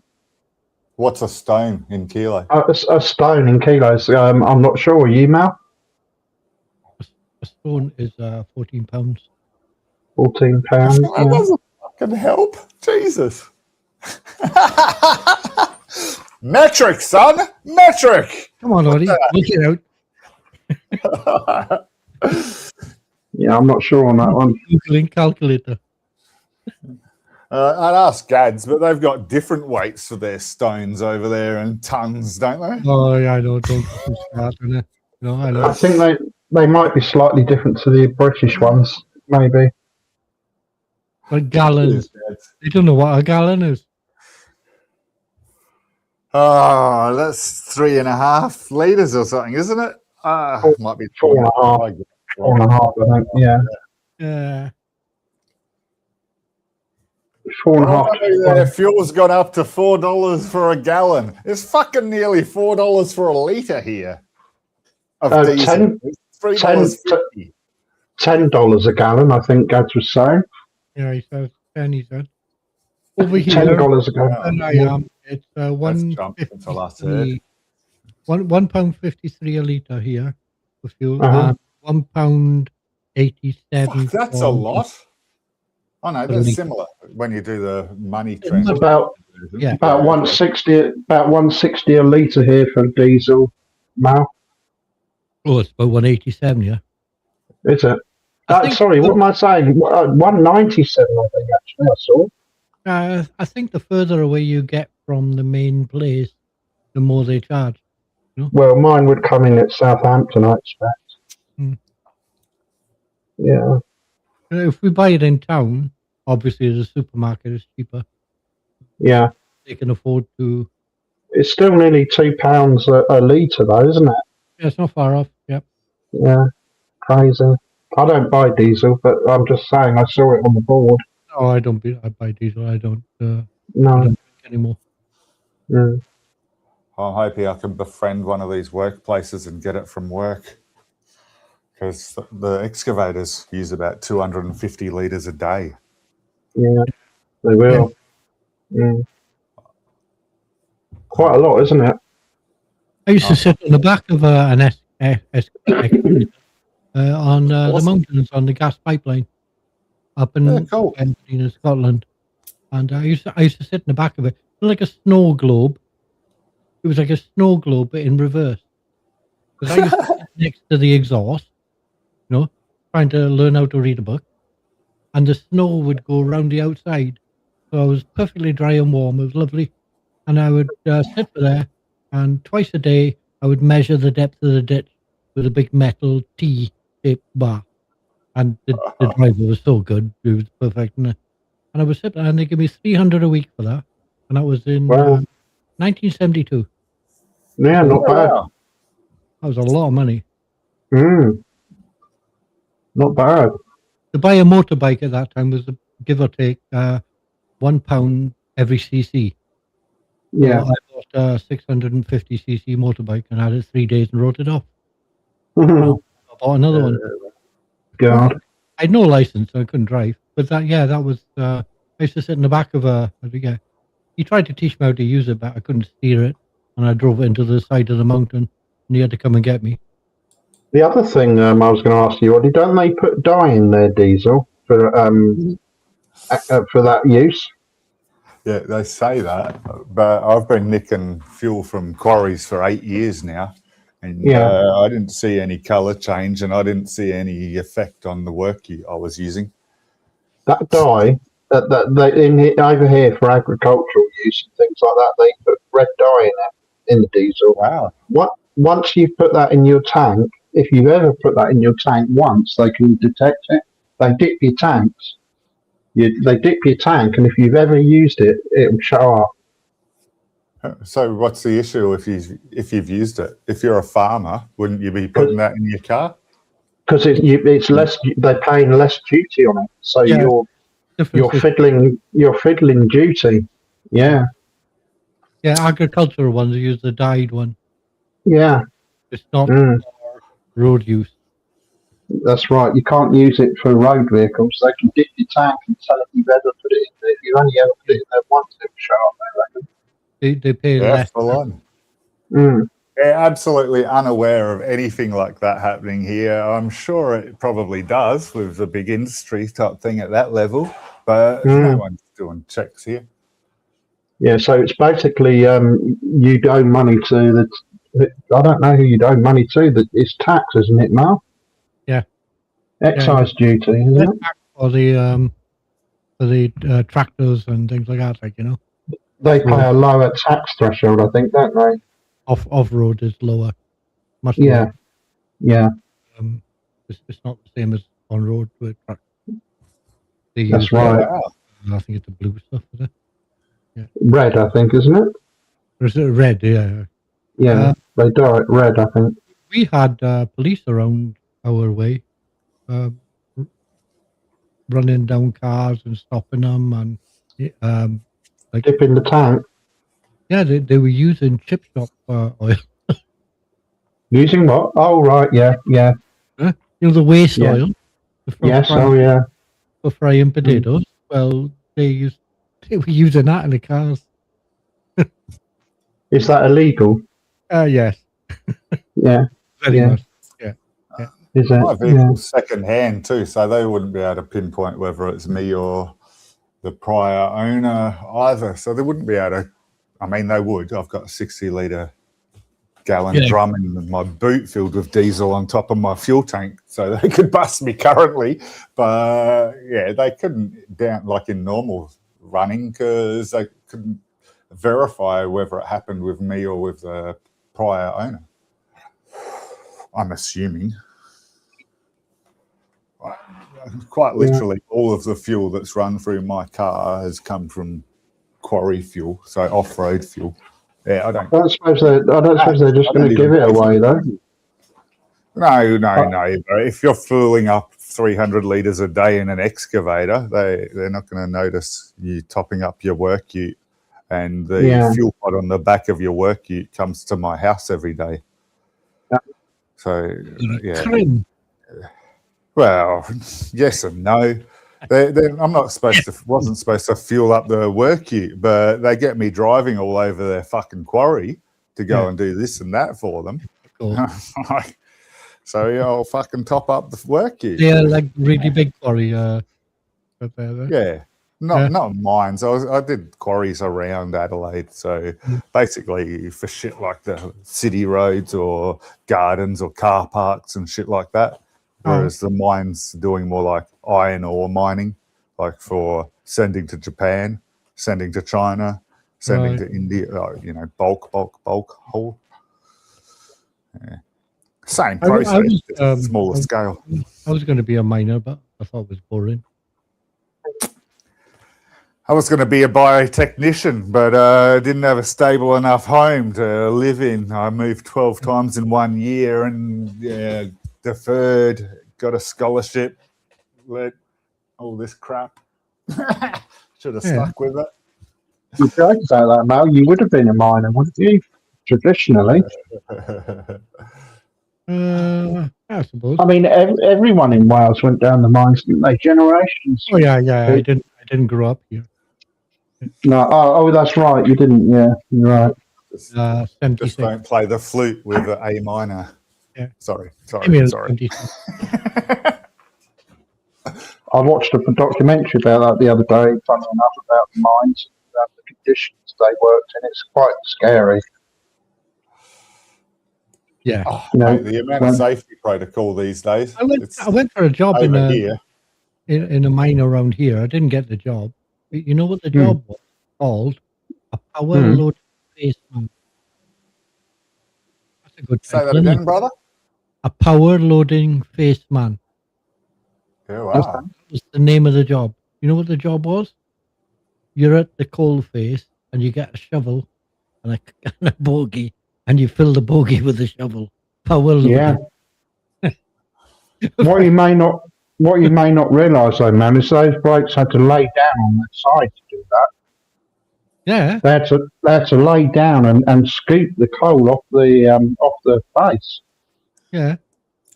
A power loading faceman. What a title. Absolutely disgusting conditions.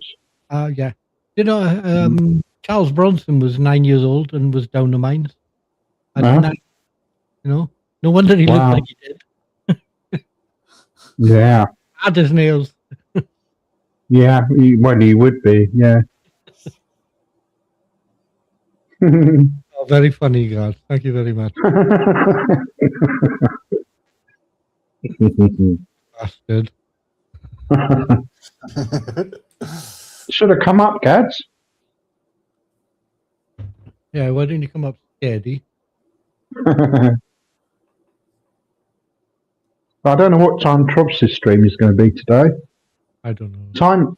Times are all messed up because everybody's clocks keeps changing, don't they? Yeah. Yeah. Yeah, 6:30 for me this morning. Oh, well. Yeah, but the start of the stream, yeah, that's early, isn't it? Well, it was 8:30 2 weeks ago. It was 7:30 Yeah. last week when yours changed and ours didn't. Is that in the morning? Are you going to watch the Artemis 2 come back in? When's that happening? It's today sometime, I believe. 1 o'clock my time, about an hour and a half from now. Yeah, 1 o'clock ish. Yeah. Yeah, an hour and a half from now. You'll have a blackout. Yes, as they come through the atmosphere, they will. Yeah, communication. They're going round the capsule coming in. Yes, Like you see the spaceships coming in with the flames and stuff. plasma. Turns into plasma, apparently. That's Yeah, it is plasma.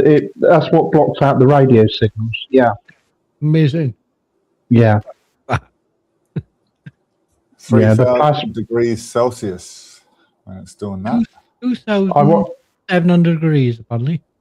Yeah, I watched them. Well, what they've done is they've actually changed the trajectory coming back in. They've decreased the angle slightly so that they've reduced the temperature. But that heat shield now, it's very clever. It's multiple layers. I don't know how many layers, but Right. each layer is designed to disintegrate, and as it disintegrates, it comes off in tiny little pieces. And each time those pieces come off, it cools the new surface underneath. Right. And then that deteriorates and crumbles away, and then the next layer, and so on and so on. It's very clever. Oh, I didn't know that. Yeah, multiple layers. And It's a bit like water when it evaporates. It at the point of evaporation, it gives off conducts the most amount of heat. Yeah, It's the same kind of principle. Multiple layers which do that and dissipate the heat as they go. Quite clever. Oh, I didn't know that. It's good, isn't it? I'm hoping that everything goes well. This is obviously a very risky stage of the operation. I wouldn't like to try that re-entering the atmosphere at that sort of temperature. Yeah, I suppose it's going to get warm, whatever you do, isn't it? You know? Well, it's more than warm. I mean, it's hotter than an incinerator, isn't it? But inside even. You know? Yeah, inside even. Yeah. All the protection they've got in installation. Still going to get a bit warm. It would melt the steel girders in the World Trade Center.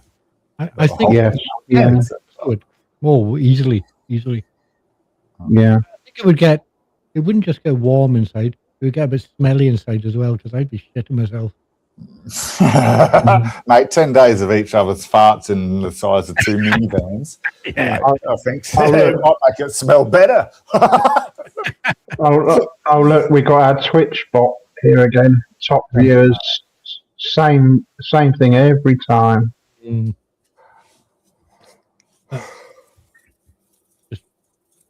Yeah. So anyway, that's obviously a risky part of the mission, isn't it? Coming back. into the Yeah, I think we've atmosphere. got, is it 8 minutes of blackout or something? I can't remember now. I don't think it's that long. 3, maybe. Yeah. No, not coming back. I was going around the back, wasn't it? Yeah. 8 minutes is Mars, I think now. Ah, okay. Yeah, yes.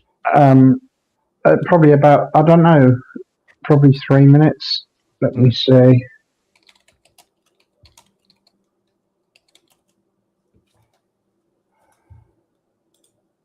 Re-entry, radio, loss of signal.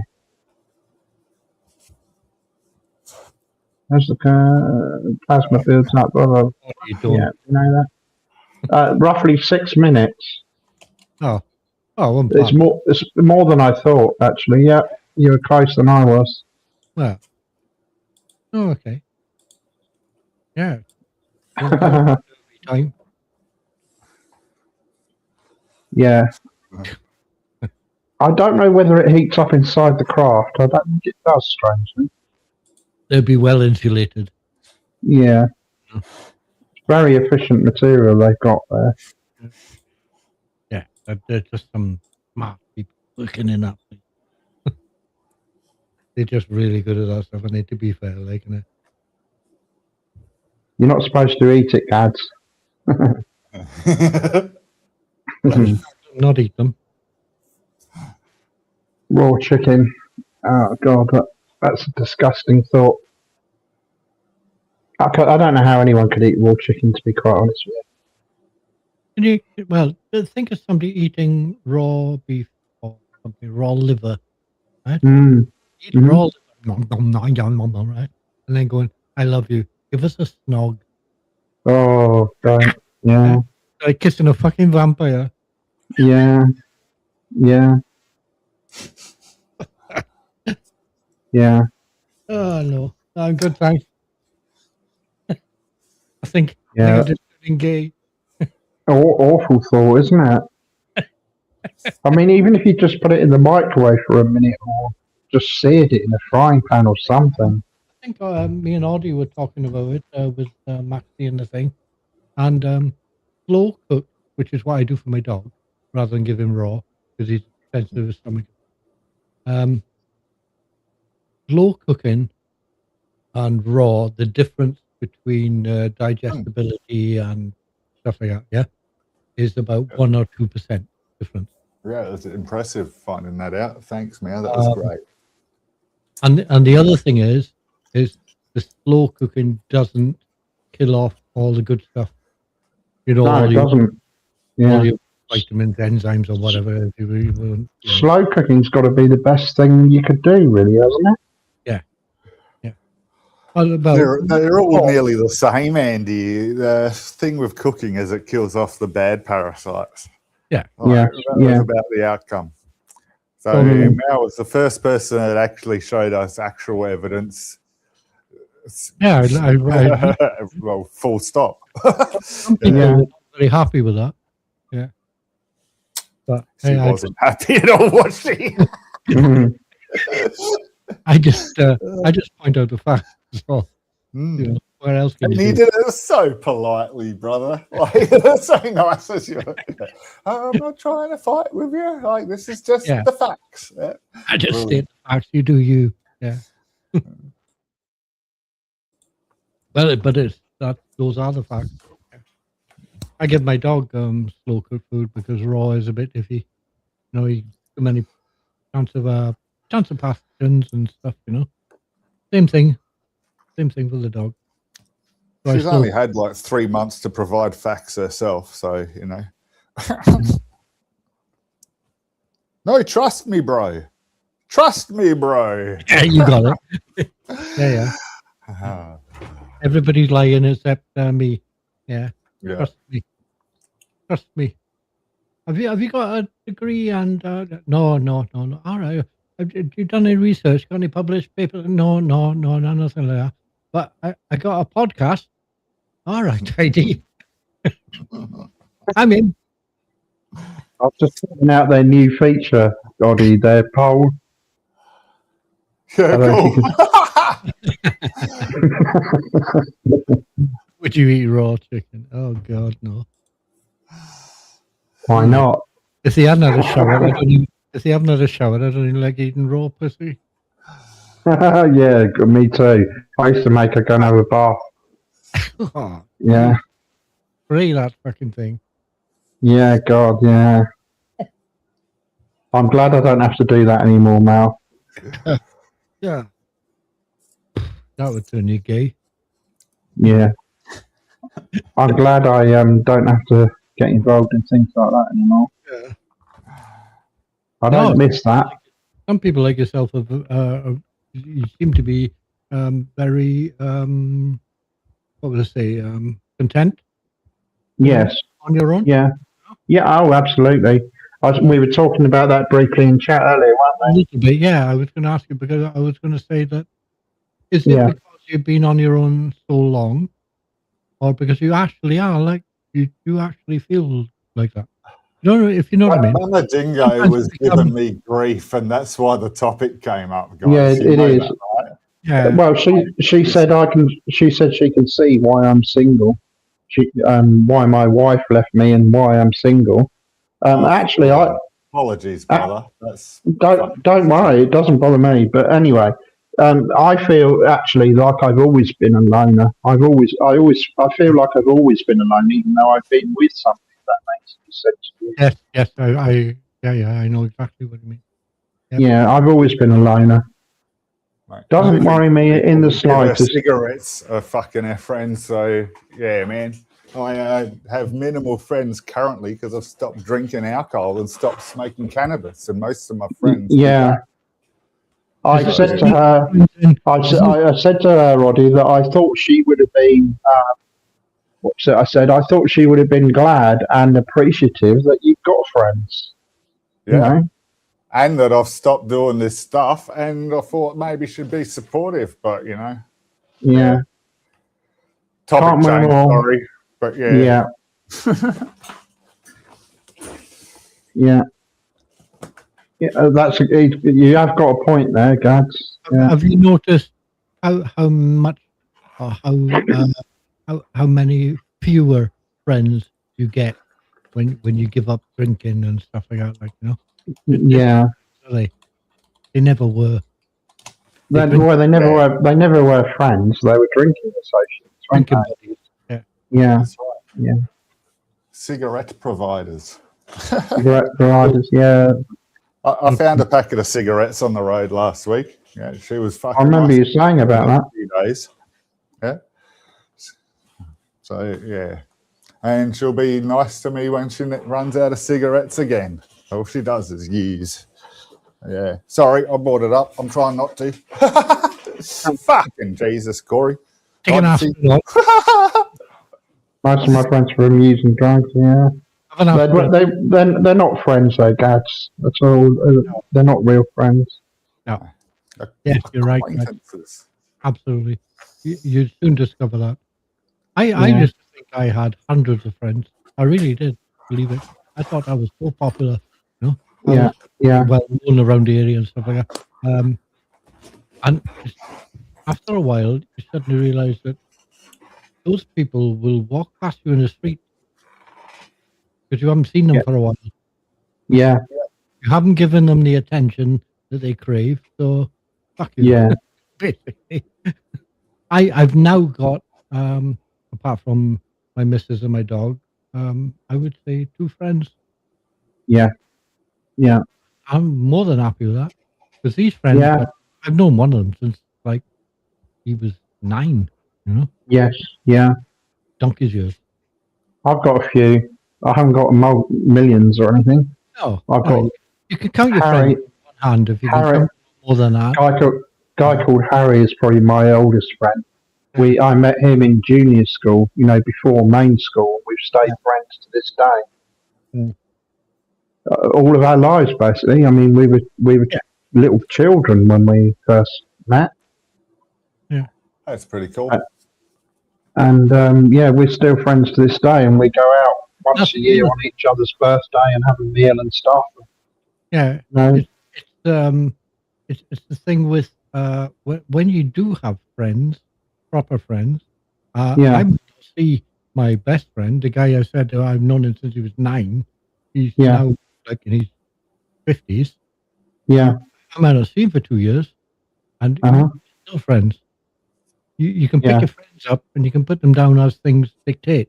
It's like my friend Harry. You know, we might not see each other for a year or so, and then when you go back in contact with him, when you go out for a meal with him, whatever, it's just like you were never apart, kind of thing. You're still friends. That's the thing. Yeah.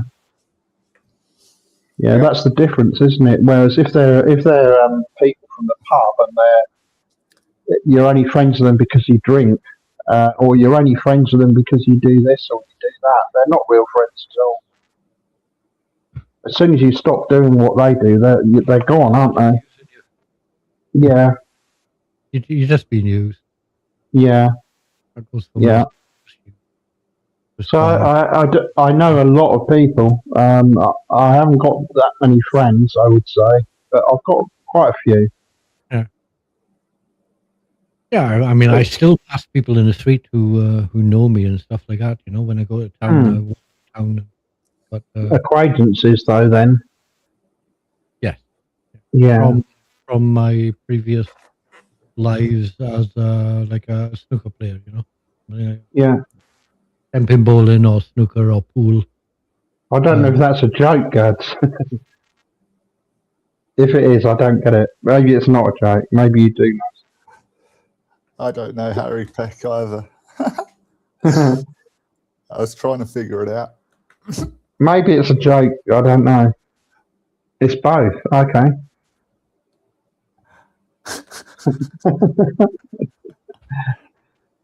Sorry, Mal. As well. Real name, isn't it?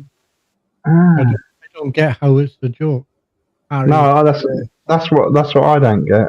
It's just an American thing, Gads. I must be missing something. I'm not seeing it.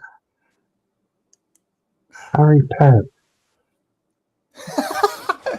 Google. Harry, I don't get it. I don't get it. Harry Peck. Harry Peck. Harasha Peck.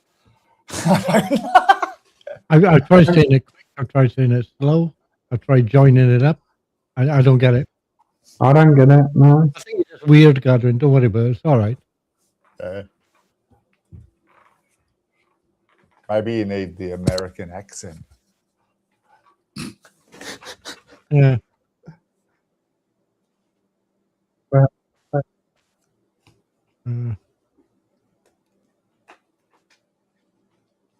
I still don't get it, Gads. Going over my head, this is. Your IQ has left me behind, boy. It's got to be an American thing because none of us get it. Major Harris, I get that, you know, but Harry Peck, I can't work that one out. There was actually a guy called Major Harris. I always found that name.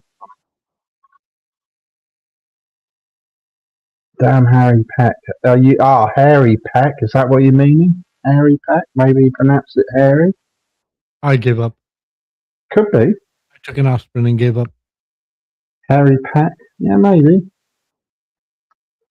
I took an aspirin. Nope. Yeah, so you take them every day as well, do you, Mal? Yes, 75. Yeah, 75, yeah. In the blood.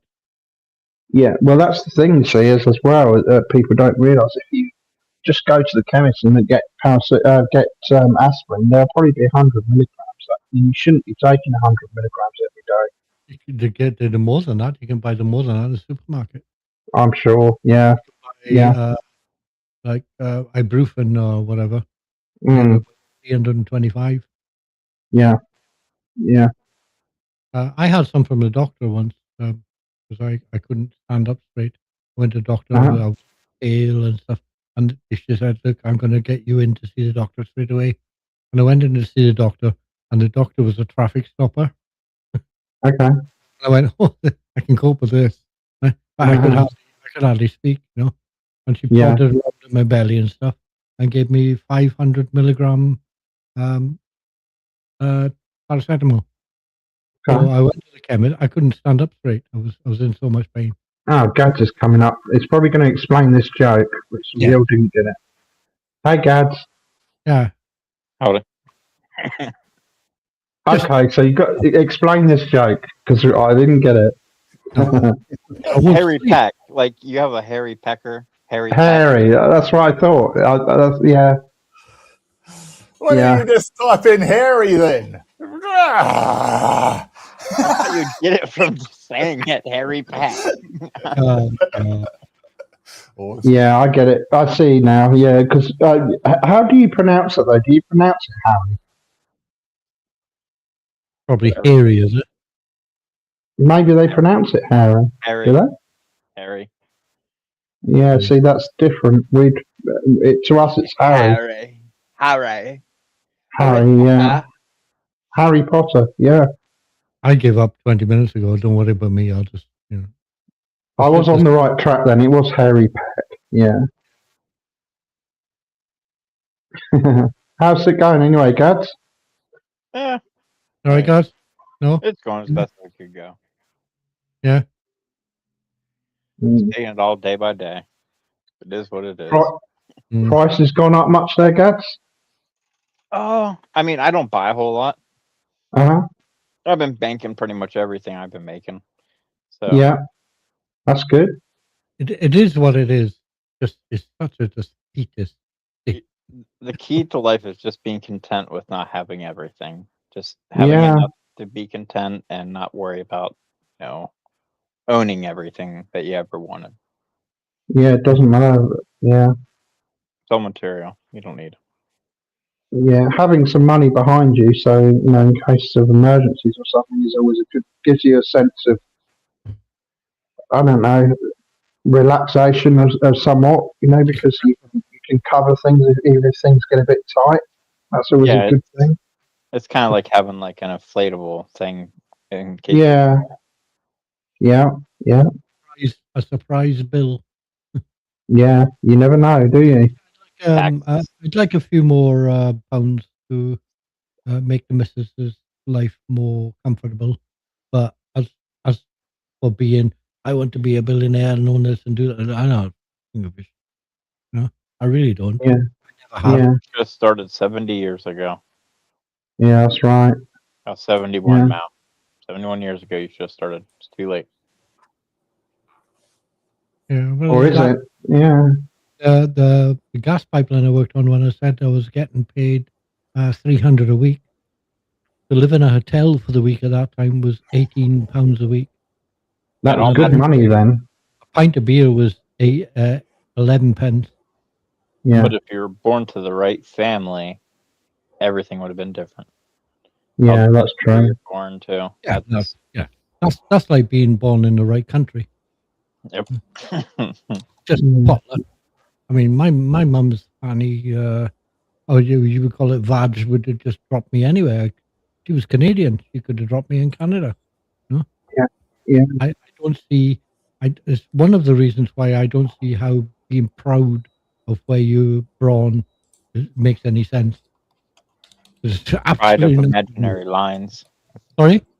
Imaginary line pride. Yeah. Like borders. Yeah. I've had that argument as well. Borders are just pretentious nonsense.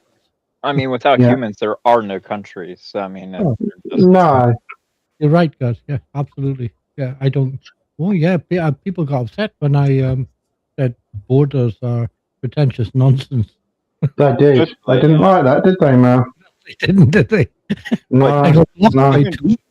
We should be formed into a one collective basic governing system with the same rules for all people, same kind of like. Yeah, people have come up with that one. Now I got questions about that.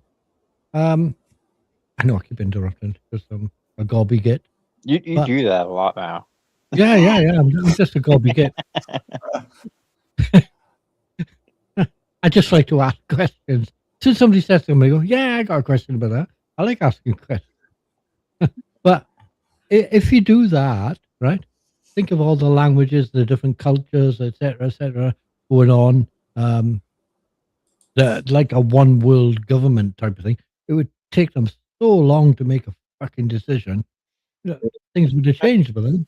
Well, depending how the system's laid out, like you would have districts, of course, for each region and all that, and it would break down to like sub governors and like mayors and so on, city council basically. Yeah, But I you know. just have worldwide dictations that you put in place. Like everybody's going to learn one language. We're just all going to speak one language now. This is the Earth language and so on. And Mandarin.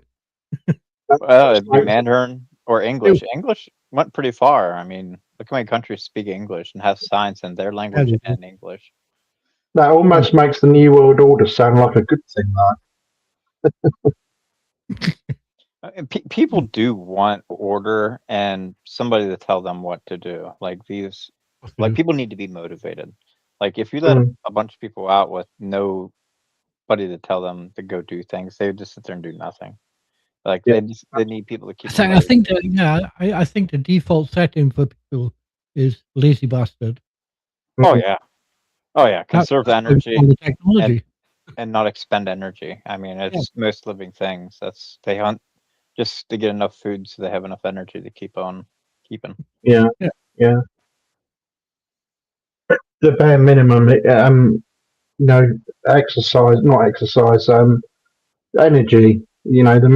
bare minimum energy usage, isn't it? Really?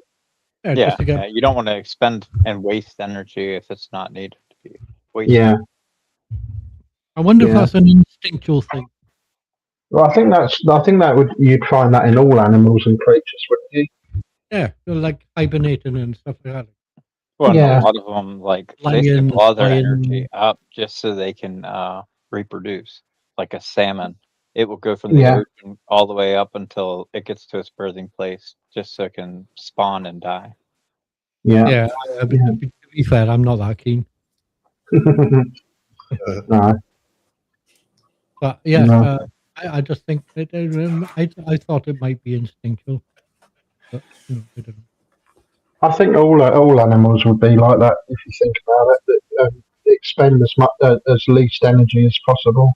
Like a lion lying around on the sand under the tree for most of the day. When it doesn't need to hunt, when it's got a full belly. A cheetah doesn't run unless it's hungry. That's right. That's right. Conserving energy. That's the word I'm looking for. I think that would be instinctive for most things. Really, it might be a basic thing for us. I don't know. Oh yeah, I think so. Yeah. I mean, I bet most of early human life was spent high up in the trees, eating fruit. Oh yeah, for sure. Yeah.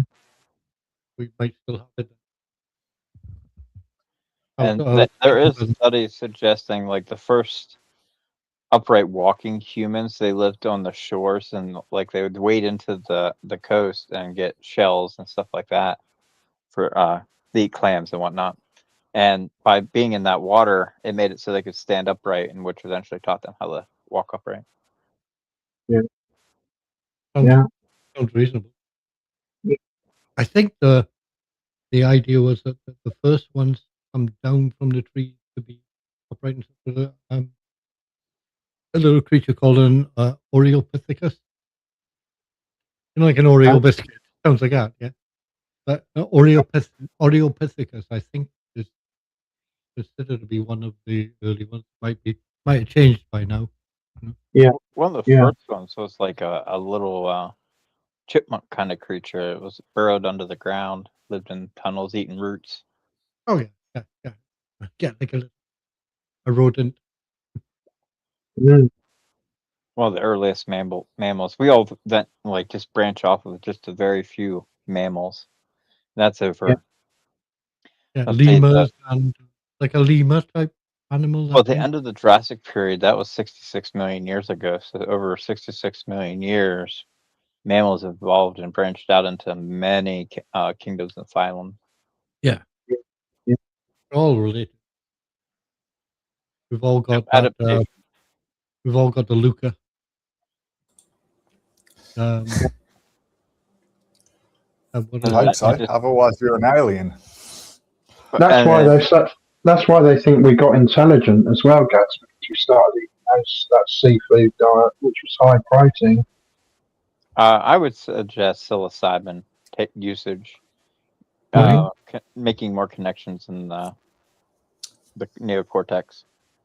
Yeah. The fungus and mushroom. Exactly. I agree. Eating mushrooms, tripping out in a tree, and it just expanded their minds. Makes them think. Eating rotten apples and getting drunk. Cooking our food also gave us more proteins, which and the loss of hair on our bodies gave us more protein to go to the brain. Yeah, larger brain, more abstract thought. Energy has moved from one thing to another thing. Yeah. Well, and the climate's been warming too. So we've been coming out of an ice age for like 20,000 years now. That's a fair point. Yeah. I think people forget that. Something like 25% of all our energy. I can't remember now. Body might Probably. That sounds reasonable. Ridiculous. The brain amount. takes 20% of the blood of your body for one organ. Ridiculous amount of energy. But then it controls everything. It's like the control center for everything else. Data centers take a lot of energy from our grids. Same thing. Same thing. Yeah. Follow it. Amazing. And my thing with the intelligence thing was, I think I had a chat with Bob just for a short spell on his stream last time, was that like, because we were little rodents and stuff, we were around, not us, but little rodents, were around when the dinosaurs were around, and you had to outwit them because you're not going to know how to run them. You're not certainly not going to outfight them. So we had to outwit them, and that was like how the intelligence thing started to escalate.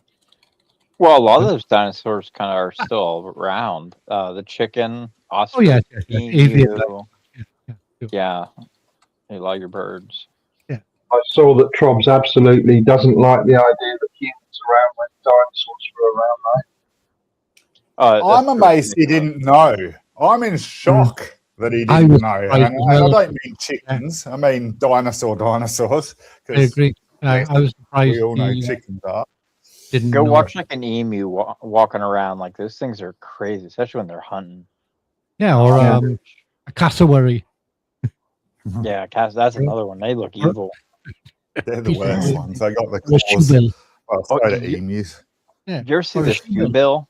The shoe bill. I love them. That thing is crazy looking. I love a shoe bill. I think they're brilliant. They just. I've never heard that word before. What's one of those? A shoe bill. Oh, you gotta look it up. A shoe bill is hardcore. How do you spell it? Shoe. Like you'd think. Shoe and bill. Yeah. Well, it's an upright animal, Mal. It's a bird. Oh, it's a huge bird. It looks prehistoric. It's all hell. It even looks prehistoric, doesn't it? Okay. Yeah. Yeah, God. With a height range of 1.1 to 1.4 meters. Yeah. Full on. You want to hear? See if you can find a little video of it making a noise odd. It sounds like a machine gun. Yeah, this thing's proper metal. It's a proper dinosaur. Do that surely. If you greet it by bowing and stuff, it'll bow back. Wow. I think they're awesome. They're one of my favorite birds. They just don't look real. It looks almost like animatronic or something. Yeah. It's like something you'd say at like Disney World. Like, oh, look at the bird. It's just all animatronic and shit. No, that's a real bird. Oh, it's actually real. I love it. You're right. I think they're brilliant. There are a few birds like that. There's what's the Eagle One Dam? The thing is about 5 feet high or something. The golden eagle? No. They just The golden eagle's pretty big. sorry. The golden or the harpy eagle. That's the one. You got it. Yeah. Yeah, Brilliant that's the Greek harpy story came from. proper bird. They look like big, scary kind of bird ladies. It looked like somebody in a Can you coat. hear that? No.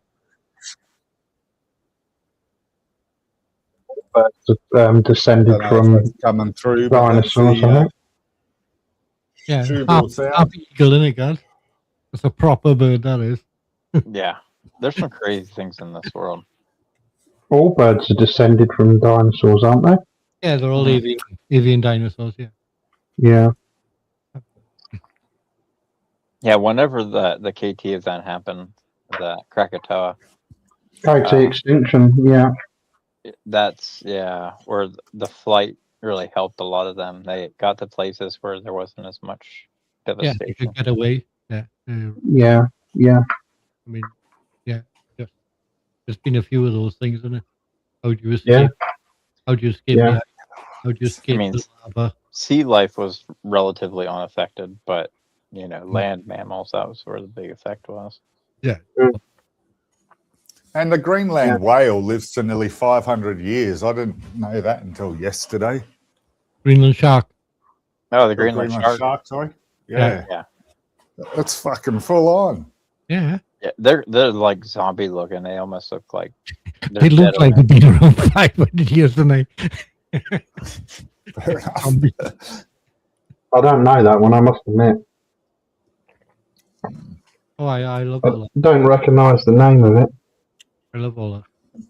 The last oldest animal I heard of was a clam or something that was somewhere in UK, and they were dredging somewhere and they digged it up and killed it. And then after killing it, they found out that it was about 400 years old. But that was Wow. 10 years ago. Yeah. One of those giant sea clams. It wasn't my ex, was it? Probably.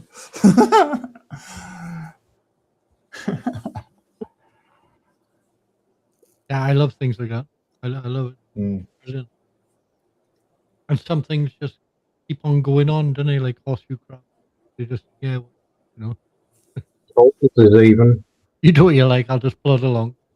Turtles, tortoises, things like that tend to have long lifespans, don't they? Yeah. You've been around. They were the things I thought lived longest for a large period of time, like 190 odd years. Galapagos tortoise, whichever. Imagine if we could see millions of years into the future, like what everything becomes in the future. Because this Earth has another good almost 2 billion years before the sun burns out. Yeah. All the wonder. cobbles will go out the window. Yeah, oh yeah. Yeah. I'm sure there'll be another impact event. I don't know if you saw all the impacts lately. There's like meteorites coming down all over the place. Is it? A lot of meteor showers, haven't there? There've been a lot of meteorite showers. Artemis saw 6 collisions of the moon as it went around the other side of the moon. Oh, wow. Yeah. Shows you how frequent they are. Yeah. Probably Singapore taxi drivers. Yeah. That's the side that's going to get hammered the most because it's always outward facing. Yeah. Back in a sec. It just shows how frequent they are. Like the Earth rotates, but it's at the same speed as its rotation around the Earth, so you never actually see it rotate. No, that's right. It's tidally locked. You only ever see one face of it. Yeah. Yeah. It's to do with the Earth rotation and the orbit around the Earth, isn't it? Well, it rotates. The moon rotates. It's just at the same rate as it orbits. Yeah, that's right. It's equal to the orbit. Yeah, that's right. So you never see it actually change position. Basically, you always see the same face. Yeah, which is strange. Yeah, so, I'll still find that hard to get my head around, but it is a fact. Well, if you put it on an axis point and then spin the Earth around it, it would spin. I guess. Yeah. But the Earth's obviously rotating as well. Yeah. Yep. Which is when you add all that up, it's quite hard to work out in your mind. It is for me anyway. Well, and how the moon's, how close it is affects the tides all around the world. Wherever the moon's at, high tide is. Yeah, because it's a slightly elliptical orbit, so it pulls and it pulls and relaxes the magnetic pull or the gravitational pull on the Earth, which causes the tidal rises and falls. It actually pulls the Earth out of shape. On the side where the moon is, it distorts the shape of the Earth. It pulls it out of shape. Yeah, an oblong spheroid. Yeah, that's right. And then when you let go of that, when it moves away, then obviously it relaxes back, which gives you high and low tides. We wouldn't have that would be freaky. I thought about that before once, guys. If we didn't have the moon and the tide was the same all the time, it'd just be level water at a certain level all the time, wouldn't it? Yeah, there would be just sea level all time. Kind of weird. But the moon is slowly moving away. It's like an inch a year or something like that. Yeah. It may be a centimetre, I can't remember. Yeah. Yeah, it's moving away. We ran through this last week. I can't remember if it was 2 billion or 2 million years from now, the moon will be far enough away where we won't get any more lunar eclipses. Yeah, that's right.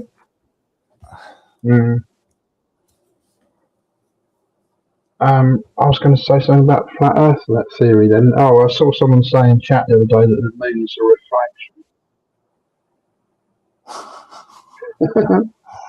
It's a reflection of Earth, and I was thinking, my God, does it actually look like Earth? I don't think so. What's it reflecting off? Yeah, exactly. I don't know. This is all the flat Earth stuff. Flat Earth, they don't know. They just can't logic worth a damn. You do well to remember their name. Yeah, it's great. It's hard to believe for me that we've still got people who believe in that in this day and age. Some of them are grifters, Andy. Oh, yeah, maybe. Like, if you go back to things like your grandparents or your great-grandparents believed, or their parents, I mean, you keep going back, but people believed a lot of things that they wouldn't talk about publicly. That's a very polite way of putting it, isn't it? Yeah. Things I wouldn't talk about publicly. Well, back then, people just didn't talk about things as much publicly. Like, you just talked about, like, the basic things. It was controversial, you mean? Yeah, everything. Not the generally accepted theory, let's put it that way. Like, yeah. You can talk about, like, religion in public unless it was, like, part of church and stuff like that. Yeah. Unless you're agreeing. Yeah, like if you brought up that you're like an atheist in the 1950s or earlier, oh damn, or communist or socialist or anything like that, you'd be run out of town. That'd be Why bad. were there so few atheists back then? Because you fucking killed us if we told you we were atheists. It was like gay people back in the day too. That was up until the 1970s, and they're still lynching people for being gay. Yeah, that's right. They were. Yeah. I mean, it's 1950s when they castrated Turing. It was something like, I looked it up. I can't remember how the conversation came about, but I looked it up, and it was something like 1987 before it came legal in this country. Can you believe that? Like, it's absurd that it went that long. Shocking, isn't it? I mean, I looked up the statistics about Alan Turing at one time. Like, whenever he was prosecuted, it was like another 60,000 people at that year were prosecuted for homosexual crimes and stuff. I don't see how you can make it against the law. I mean, it may be against your beliefs. I'm not gay, and it's not something that appeals to me. But at the same time, I don't see how you can create laws against it. That's why you keep religion out of governance, because the two don't mix. One's a point of view and a preference, where one is a dictation of what all people have to follow. Yeah.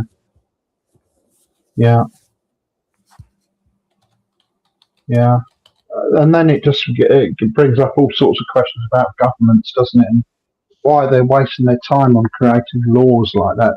laws where they lock you up if you get caught with cannabis and things like that. It's just ridiculous. Oh yeah. I mean, well, we know why the drug war started. So he could lock up war protesters and black men. He couldn't make things a crime. So. Well, because the war protesters were mostly hippies, weren't they? Yeah. So that it follows that they made that illegal so they could lock up all the hippies. It was kind of funny today. I was at the dispensary, place where you buy your legal weed from. I wish we had those here. I got me some vapes today. And did you? It's kind of refreshing. It's like you go in there, they actually have a bar and everything. You go up, and then they have your bud tender comes up and what can I get you today, man? I'm like, that shit is hilarious. There's an old guy next to me. He's probably about 60. I looked over to him. I was like, you probably never thought you'd see this in your day, did you? He's like, hell no. I think it's great. Yeah. You can tell he's smoking weed for a long time, but now he can just go to a store and just orders what he wants. But the fact is, it should never have been illegal in the first place. It's totally ridiculous. Exactly. Well, at the time, they didn't know how to. Do you know how much better society would be if they made that legal and banned alcohol? Well, they tried banning alcohol. That's what gave us. Well, the prohibition, yeah. That didn't work out so good, did it? No. Anytime you ban something, you're just going to put it into an underground market. Yeah. So there's legal, but then have limitations on the legality of that. So like marijuana, it's like you can have like an ounce on you or something like that. That's quite a lot, though. Yeah. Yeah, like who needs more than an ounce of weed? I mean, that's right. That's right. Heavy smoking. Mm. But like, I need more than a day and a half's worth of smoke. Come on. No, I'm kidding. I was gonna say I used to use a quarter a week, man. If you're going to but actually, I did go to a half ounce a week. Yeah, that was pretty bad. They do claim that my peaks. They claim that Bob Marley smoked an ounce a day. I don't know how he makes that, but he did die of lung cancer a day. Well, he was probably rolling joints and blunts, and then he didn't smoke. Yeah, they would have been blunts. Yeah. He rolled it, and you had that big roach at the end, probably that he didn't smoke. So probably a quarter or more of that, a third went to waste. Yeah, but an ounce a day is a lot, isn't it, by anyone's standards? I mean, I could. If you're around people all day long, especially like him, he's probably out hanging out with people all the time. Yeah. 5-6 people around, you're all smoking. Yeah. But then you're providing for them, so it's not what's going into you. But yeah, you can definitely go through that amount easily. And back then, the weed, its potency wasn't near what it is today. That's another factor, yeah, and people don't realise that. You know, when I was younger and people started smoking it, we thought it was strong then, but it's nothing compared to the stuff that's out there nowadays. Yeah, I use cannabis as a social aspect to get your customers to come over to buy your acid and your ecstasy, etc., or whatever else you're selling. It's like going out for a smoke. That gets you, inverted commas, clients in. Yeah, mate. Yeah, shut up, Odyssey. Yeah, it's true though. Yeah, follow the Dutch model. But that's something that I don't think people realise is how strong the stuff is nowadays. Oh, it's potent. Like my vape pens I get, they're just 1 gram of liquid.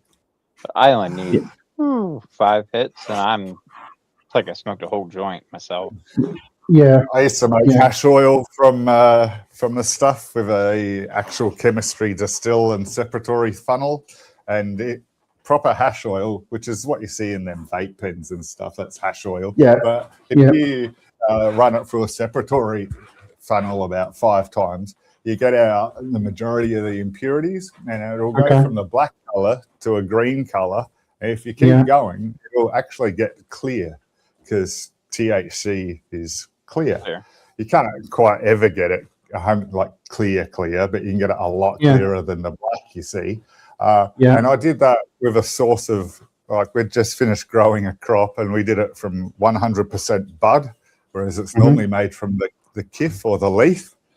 And man, we did it for our pleasure. You could not do this to make money because we use about 4 ounces of prime buds, and then every time you run it through the separatory funnel, you lose a quantity. And basically we ended up with one capsule, one Panadol capsule of hash oil amount, which is probably half or even a third of what you see in a vape pen, and it was from 4 ounces of prime buds. So that's over $1,000 to then go ahead and manufacture only one capsule of hash oil. And this stuff absolutely blew your fucking brains out. But your body can't take in enough to make you overdose. So there must have been an extreme amount of wastage there as well, just from the consumption to it going into your body. You can buy high potency liquids. My son had a tube of this stuff, which was the equivalent of 10,000 joints or something. Yeah, in a tube of liquid. Stuff, your body will take in so much, and then you'll throw up and all that kind of stuff. Your body will expel it. You can't inject it into your body because THC doesn't dissolve in water. So there's no direct to the blood system. You have to go through your natural filters, i.e. lungs or stomach or intestine. Your lungs appreciate that. Yeah. Well, they probably appreciate that a lot more than 1,000 spliffs or 1,000 joints. We only had, I think we only had 2 real cannabis things. You had the grass, obviously, the weed, but the 2 main ones were Moroccan, which was a block of brown stuff, and the Turkish, which was more black, and the Turkish was what everybody wanted. The Lebanese, remember that now? So those, compared to what they got now, are like the atom bombs compared from World War II to what they got now. Nothing compared to what there is now. When I was young, that I made, we just add the fine powder of mulling up buds. We just collect that in the bottom of our mold jars, and we'd add that to the hash oil, and we'd keep adding it. We'd keep adding it until it went hard, like hash. And that's not the correct way to make hash, but it was about, I was going to say 10 times more potent because it was made from the hash oil, basically, that it was run through the separatory funnel and the distill. Even when that was made with leaf, that was more potent than any hash I ever came across. Now they do this cold extraction. You put it with a bunch of ice and then spin it around, and the ice makes the crystals fall off. Yeah, and bubble bags, if you heard of them too. It was happening around the same time as I heard of that stuff. I've never actually done that process. I don't know how potent that is. Apparently it's good. Butane, they use that through a PVC tube and basically blow the oil straight out of a Walter White Audi. If you wanted. Biotechnology, the definition of that is genetics and pharmaceuticals. That's what I learned at uni. So, exactly. Yeah. And those vapes you're talking about, Gads, I don't know about there, obviously not there, but over here, those disposable vapes are illegal now. Oh, it's not disposable. It's like a little pod you screw on top of it, of my actual pen. Right. And then refillables and non-refillables, basically. Yeah, the non-refillables are illegal here, and the refillables are what the medical licensed people can get their hands on. Okay, so you keep the vape and you just change the capsule. Is that what you mean? Yeah. I keep the coil. It's a coil, basically, that you screw into. Yeah. Dry herb vapes are better, to my knowledge. I don't like this. Once you put the flower in, that vaporizes it off the weed. But well, it's supposed to take it to the level where it just evaporates the THC off and doesn't burn the contaminants. Mm-hmm. But then you got to dump it. To me, that just seems shameful. Just dumping the flower out. I got about 10 times the amount of tokes from the thing when I tried. I borrowed the in-laws while we were over there interstate for a weekend, and it seemed to make my buds last a lot longer. But I don't do that anymore. No, no, it gets old. While it may blow you away at the moment, it won't always do that. You get immune to it eventually. Oh, I've smoked weed for 25 years. Yeah. To me, You'll end up immune to it, though. yeah, kind of. Like, I should be really stoned right now, like anybody else. I think would be pretty lit up. Yeah. I'm pretty. If you'd done that 10 years ago, you'd be out of your brain. You know. Yeah, you just get immune to it, don't you? It's you plateau at a point. Yeah. And once you're used to it, it's like whenever you go on a ride, the first time it's all excitement because you don't know what to expect. But once you expect every turn of that ride, every consecutive run of it is less. Gets less exciting. Yeah. I don't think you move on to something else then. Well, some people have do. a lack of motivation. You got to factor that in. It's only when you stop smoking it that you have your motivation return and you realize, oh fuck, I was actually in a cloud and I didn't realize I was in a cloud for 25 years. Yeah. Well, same with alcohol. I was just clean for a year, so I mean, I didn't use anything for a year. When growing up, like because I smoked weed and trying to get weed at times because it was a black market, I got drawn into many other drugs. Hey, try this. Sedating pills, heroin, cocaine, like different things. And I'd try all these different things. But then I'd watch how people acted and everything like that, and the outcomes of people got addicted to it. And it's just like, nah, I'm good. Physical pain. Yeah, like I had a friend who was completely addicted to like morphine, heroin, anything with an opioid in it. Like he would opiates, spend all his money on that, and then he was always calling me up, hey, can you bring me a gas can and take me to go get some gas? And then he's always bumming like $10 off me, $5 and stuff. It just never paid me back. Of course not. Yeah. Eventually, I've got a friend. I never pay it back. I've got a friend at the moment who's got addicted to opiates, can't stop. He had a seizure. He's been in hospital 4 times. He had a seizure because of it. He overdosed.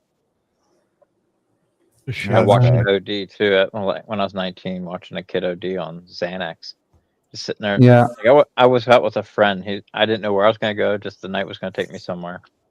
And he took me to some of his other friends from another town over. And we got there. And he's like, hey, him and his girlfriend are going to go to the store real quick. And I was like, okay. So I sat in the couch watching, like, I don't know if you remember the old PlayStation when you had music on and there was like lines that would go around the screen, like drawing. Yeah, I remember that. Yeah.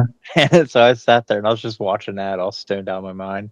And all of a sudden I hear this, Phil's ODing. And I look over and I just see all the kids that were in there just all take off out the door. They're just gone. I'm like, shit, now I just do is see a body laying there in the back room.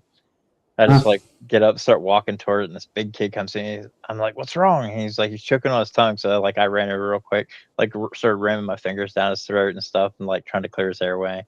That wasn't working. So then I like picked him up and like drug his limp ass body. He was about the same size as me. So he was pretty heavy. So I like just drug him across the floor over to the toilet.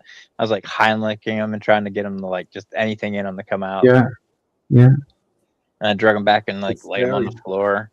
And like trying to think back to like 6th grade when they taught us CPR class. It's like, okay, how do I do this again? All right, lean the head back, clear the airway, like getting ready to do it. Like, here we go.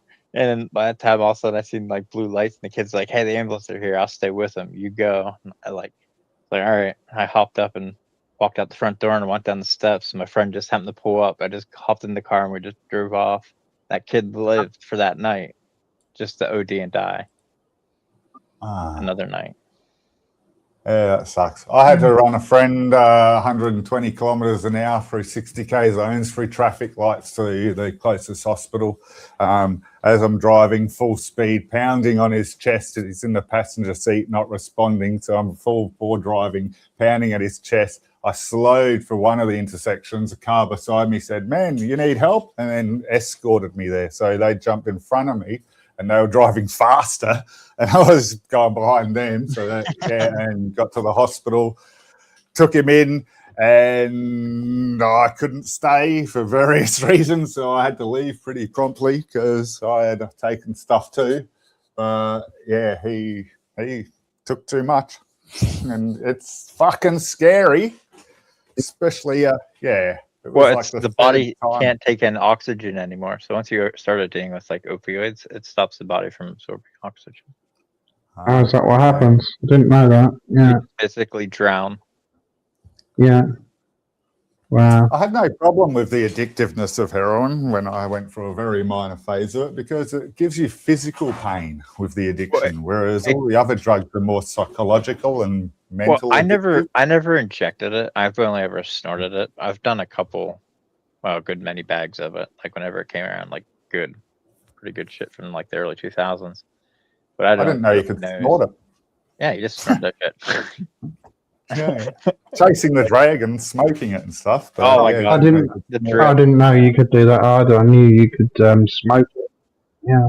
I thought that's why Irma Thurman's nose bled in Pulp Fiction because she snorted heroin. That was cocaine. Cocaine. You can snort that, so she just had too much. Is that? You can snort most of those drugs. Like if it's like a powder form, you can snort that shit. It's getting into the blood system. When they inject it, it's just faster. It's just faster because when you snort it, it got to get into the lung tissue and then absorbed into the blood that way. Yeah. Or if it's ingested, it's another way that'll be slowly absorbed into the blood system. I mean, it'll get in one way or the other. Used to shit me going to nurses and getting blood tests around that time because they're really crap at doing the injecting. They got a robot now. They got a robot can Yeah. perfectly tell right where your veins are and perfect amount of pressure and everything. You don't even feel it. Wow. Well, we don't have robots here doing it yet. Oh no, it's trial yet. I've seen but AI is coming for that, like because it's an automated machine. Like people think I've heard they can do intravenous without even a needle, just a blast. Like a fine enough jet that it will blast and go. Oh yeah, to jet the of water depth probably. through They the could. skin. A certain PSI would just go right to the dermis. Yeah. Yeah. Getting scary, isn't that? All this stuff. Kinda. I think it's brilliant. It's we're I think at it's a your point. best chance of curing cancer and things like that.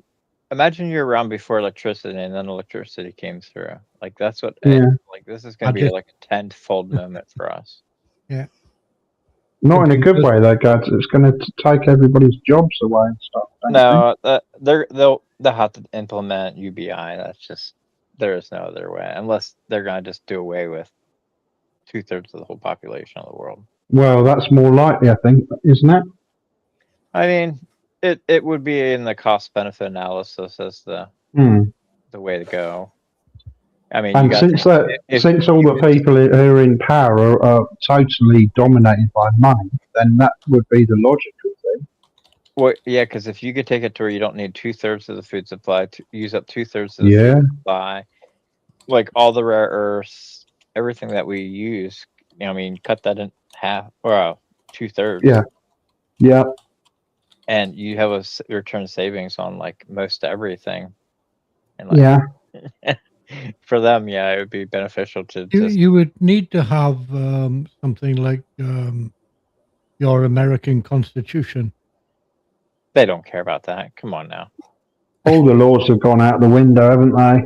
Nothing matters anymore. Corporations own the world. Yeah. Yeah. Constitution, all the laws, all the laws of war and things like that, it's all gone out the window. There are no laws anymore in a way, don't you think, Gav? Well, there's rules for certain people. If you're wealthy and well-connected, there are no rules. That's what we see, isn't it? Yeah. Yeah. No, I don't agree with that. But the Trump people came out and said nobody in the Epstein files will be prosecuted. Yeah, how can you say that? Well, Epstein got prosecuted. So did his sidekick. America's not going to prosecute anybody in them. Other countries can do what they want, but America's not going to prosecute anybody in the Epstein files. Right. Okay.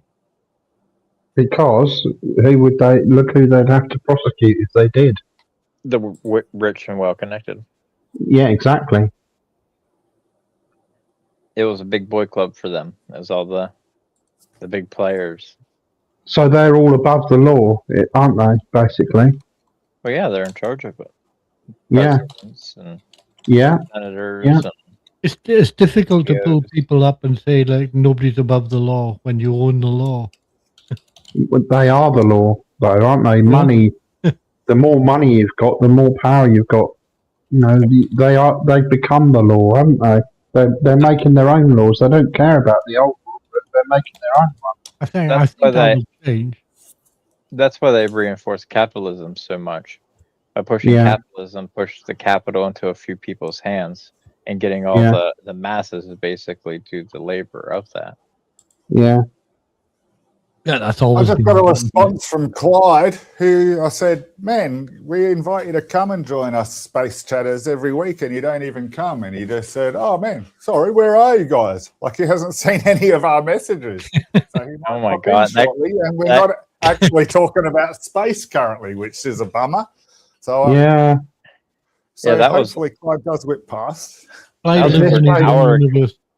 If this place has people I can bounce ideas or share some uniting, maybe to your fellow Explore Venus, and I don't know what he's talking about. Yeah, I hope to have. If he comes past, we'll have to at least give him a fresh invite for next week because he said he's going to come over here now. He said I'll head over there now. Can't believe he ignore us like that. What a dick! Oh, come on. Just because we've been trying for ages, we can't call him a dick. It's annoying, though, Gads. And that's what we're after.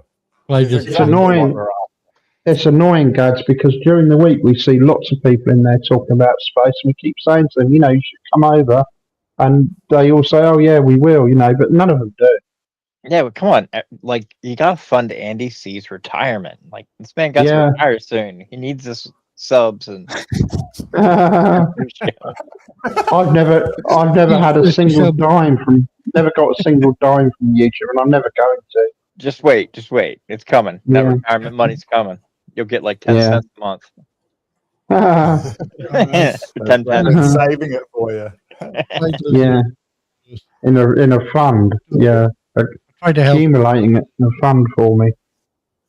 I tried to help Clyde with his mathematics a couple of times, and I just let it pass now.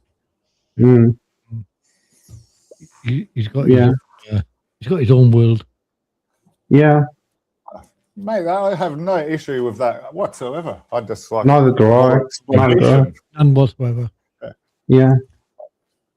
Like I agree with him. It takes imagination to change things. It takes thoughts to change things, and it takes alternative ideas to change things. It's, as I always say, everything starts with an idea. Nothing wrong with ideas. A different perspective. Yeah. The thing is, if you have E equals MC squared, then E squared can't equal. Fucking Jesus! I was going to say E squared can't equal M squared times C squared, but yeah. I told him I told him to square root it all and try again. Says Clyde now. We've been trying to get you here for your ideas for a little while, brother, because we're month. Yeah, but we've only got about 17 minutes left until Trobe starts, so you come in at the end, which is a shame. So I stopped in like an hour ago. 2 hours earlier. Sorry, guys. Okay, Gads. I'll show you what the topics were, Clyde. I'll put the topics up. We haven't got much time left, but we generally have a few topics each week. These were this week's topics, so gives you an idea of the things that we talk about. And we are more than willing to adjust. So throw up your ideas, Clyde. I know Clyde would want to get into deep conversation about Uranus. Don't we all want to? Come on, we can let it out. Are they moons or Klingons? Yeah. Moons or piles. Hmm. Two black holes merging. Yeah. Yeah. Ancient helium. Ancient helium cloud discovered. They always knew that there was lots of helium hiding somewhere in the universe. They didn't know where it was. So they've now found it. And all the moons around Neptune and Jupiter. We understand, Clyde. We always knew there was something wrong. Oh, relax, brother. Dads, come on. I was We've all got I'm issues. the same thing. Yeah, you I can did- space We've here. all got issues. Space here. You're all good, Clyde. No problem. Yeah, no problem. Always welcome No here, real Clyde. insult. The, No Okay, real yeah, ones insult, are the ones- Clyde. We're just taking the piss, mate. the odd ones are the ones that stand out, and that's a good thing. Yeah. You should maybe, I don't know if you want to, if you're that sort of person, but you're always welcome to come up on the panel next time and talk through the topics with us. You know, you're always welcome to do that. Obviously, we'll have some new topics by next week. Nude topics. Whoa, sexy. New Yeah, topic. New topics, yeah.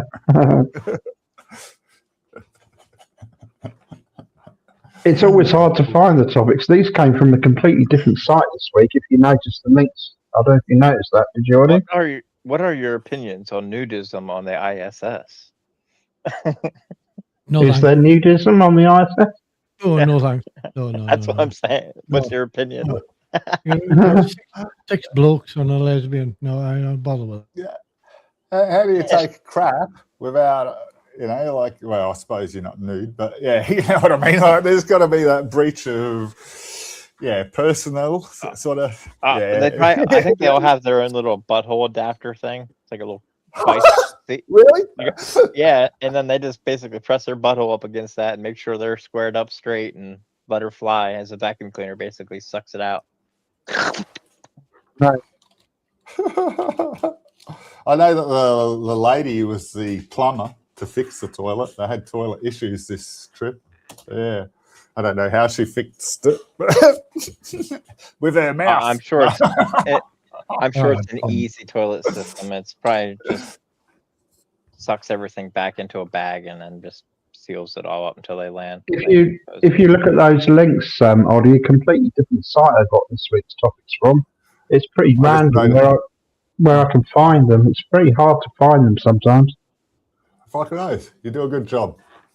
I don't mean to nitpick the crap out of them, like a distant hydrogen one, but yeah, I just still try to figure out what we're going to gain from 12 billion old knowledge that we sort of already knew. Well, we knew it had to be there somewhere, but we just hadn't found it. I think that's the point, you know. Or, more than that, actually, we not that we hadn't found it, we couldn't see it, could we? Because it's very hard to detect. That's right. Hydrogen doesn't emit light. I don't understand the urgency of it. To me, it's a bit like looking for the pen that I've lost for a while. Put my hand down the sofa and go, "Oh, I found the pen," and my missus goes, "Oh, nice." Yeah. I don't get the urgency of it. I don't see it. So that's me. That is. That's not that. No.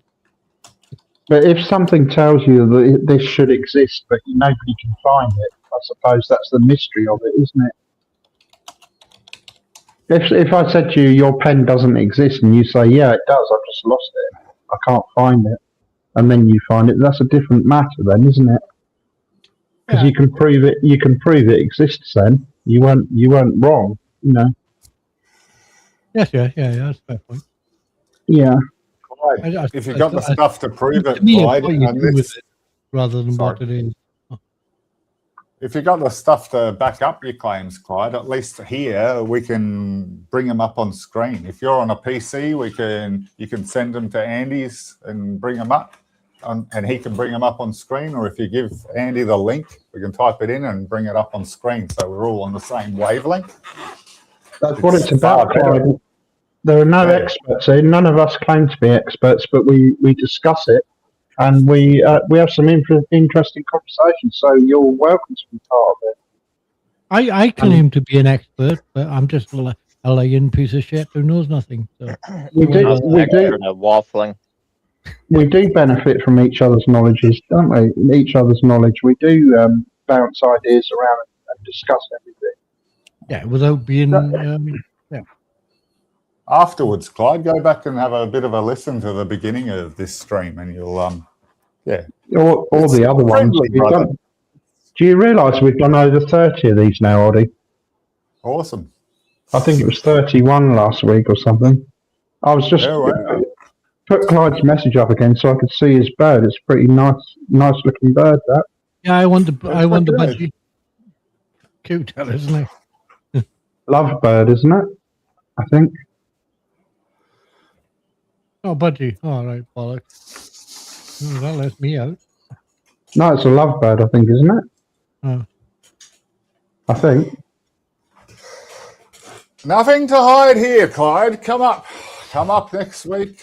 Come chat, type. Don't have to come up. Whatever you like. Yeah. If Audie's willing to show that face, Clyde, you got no problems. Yeah, I'll even get my outdoor cap happening.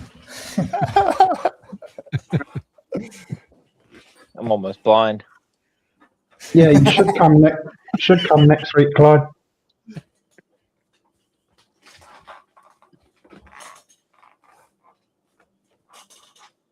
Don't look things up yet. That's Christian talk there, Clyde. Religious speak. Never be scared of being wrong. Yeah. Being wrong. No shame in being wrong. No shame in being wrong. Being wrong isn't a flaw. It's a bonus. I think we should have a GoFundMe for Clyde. Send him to CERN to do his research. Or to get his budgie. Particle collider. Budgie collider. Sorry. Large bird in it. Large Hadron Collider, isn't it? Yep. It collides particles. Then what? LHC. Yeah.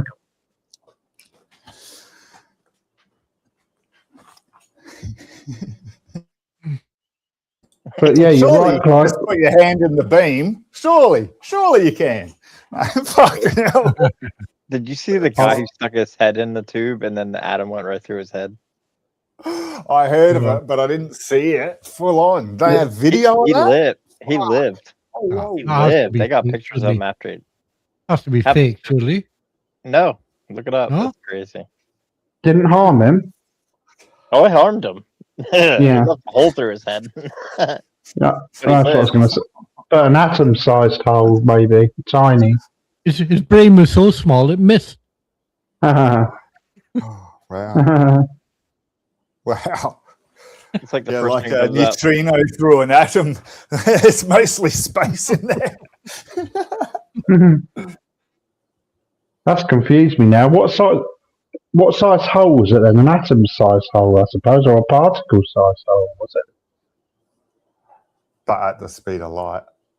Yeah. So it's like your little small speck of dust in space traveling, ultra fast. That's kind of unbelievable, Gadwin. Fair play. Yeah, Don't we know him, Oddie, this Anthony Petrovich guy? Yeah, Anton, yeah, he's great. Oh no, this is different. You're talking different about one. Anton This is Petrov. Yeah, this is a different guy. Oh, a similar kind of name, yeah.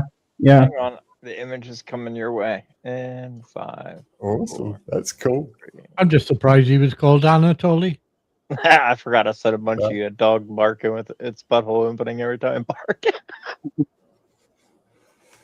Okay. Yeah, just U70. never heard of that. U70. I don't know where the U70 is. I Well, sent it I to you, suppose Andy.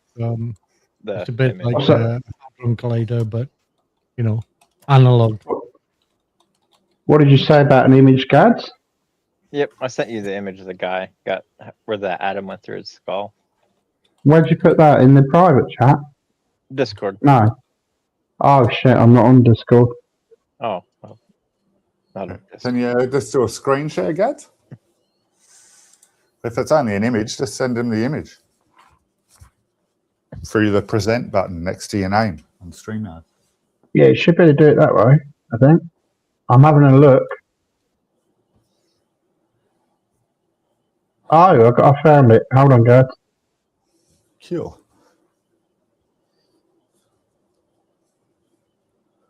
Right, he's got a beard. Let me try and get this up on the screen now. Get out of Discord, I got it. We got 5 minutes, roughly. If that's, I haven't seen any notification from Trops. Yeah, it's a post. Go to the post. Okay. Look. Enjoying chatting with you guys. Yeah. I really don't give a fuck. Trobe should come here occasionally, but fair enough. He's got his Good point. Fair. inverted commas brand. Oh, Yeah, no wow. beard. Wow. Really? Took his nostril off and right up through his skull. Like he got Wow. Why was he doing that though, Gads? Why did he He was doing do that? maintenance and on the Large Hadron Collider. He was doing That's maintenance. gone hard. He had that's his head gone right. in the tube. That's gone right through half of his brain though. Hasn't that done some damage? He's Russian. He's on vodka. I mean, it went to the back part of the brain. So right where his skull is and on that side, it just took maybe a little fraction of the side off. But it did go up, like, imagine having a hole burnt through, like, your nasal cavity. Wow. Yeah, that must have hurt, yeah. Every time he breathes, I bet air's coming through that hole in the back of his head. Oh my god. That must have hurt. That's got to be the comment of the night. That must have hurt. Yeah. Yeah. Well, I was looking at his nostril and thinking, oh my god, that must have hurt. I mean, it's so quick, you didn't even know it happened. Like, what? Not thinking that it's already gone through his head before it hit his nostril. Yeah.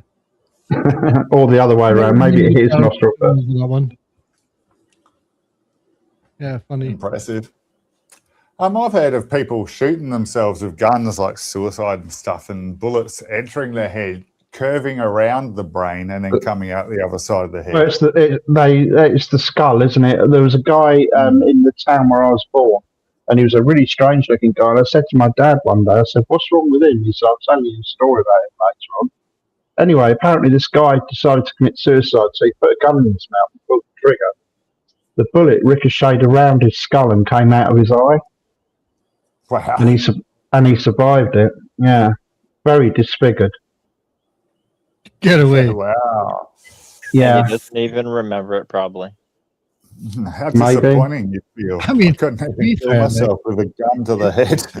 If you want to point a gun at your head and pull the fucking trigger, you know, you're already fucked. So what the bullet does is not really going to make you any stupider, is it?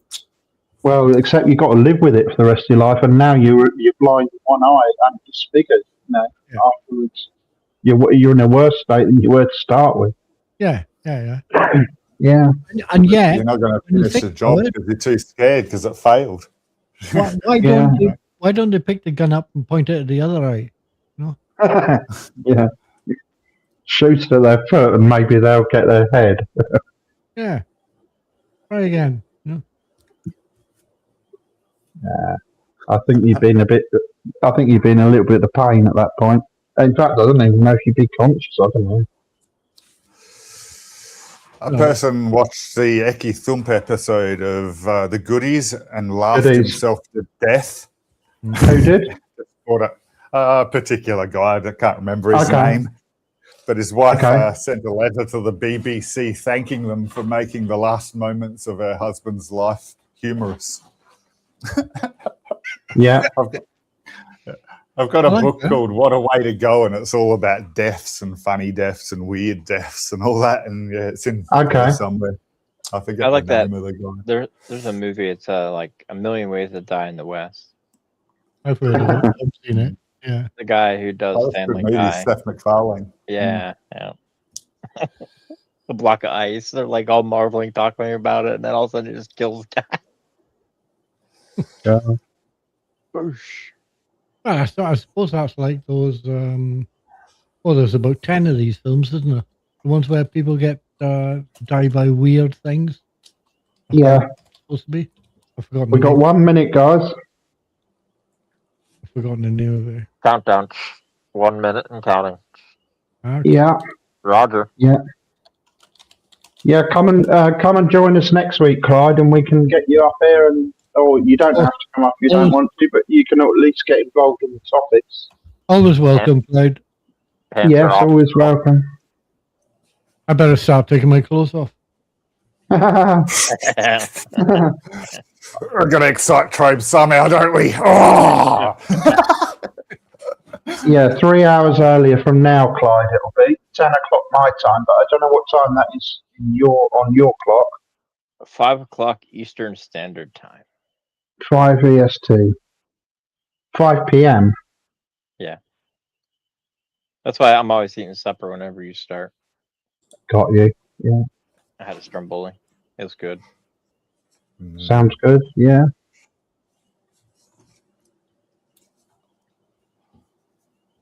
Eastern Standard Time. Clyde, we don't even mind the religious here as long as they are rational. Yeah. I don't know. It's I just isn't the that rational at irrational times. ones. Actually, so having said that, we haven't had that here, have we? Come to think of it. Oh, yeah. Not really. Maybe they don't like coming to places like this. Oh, I do too many religious attacks on other channels as well, I think. But Yeah. All right. Time for the Trob stream. Time for the top stream. Okay, guys. Thank you all for coming. See you next No week. We'll have some more topics. And welcome to join us, Clyde. We'll be back next week, same place, same time. See you all next week. Have a good week. bye. Bye. Bye.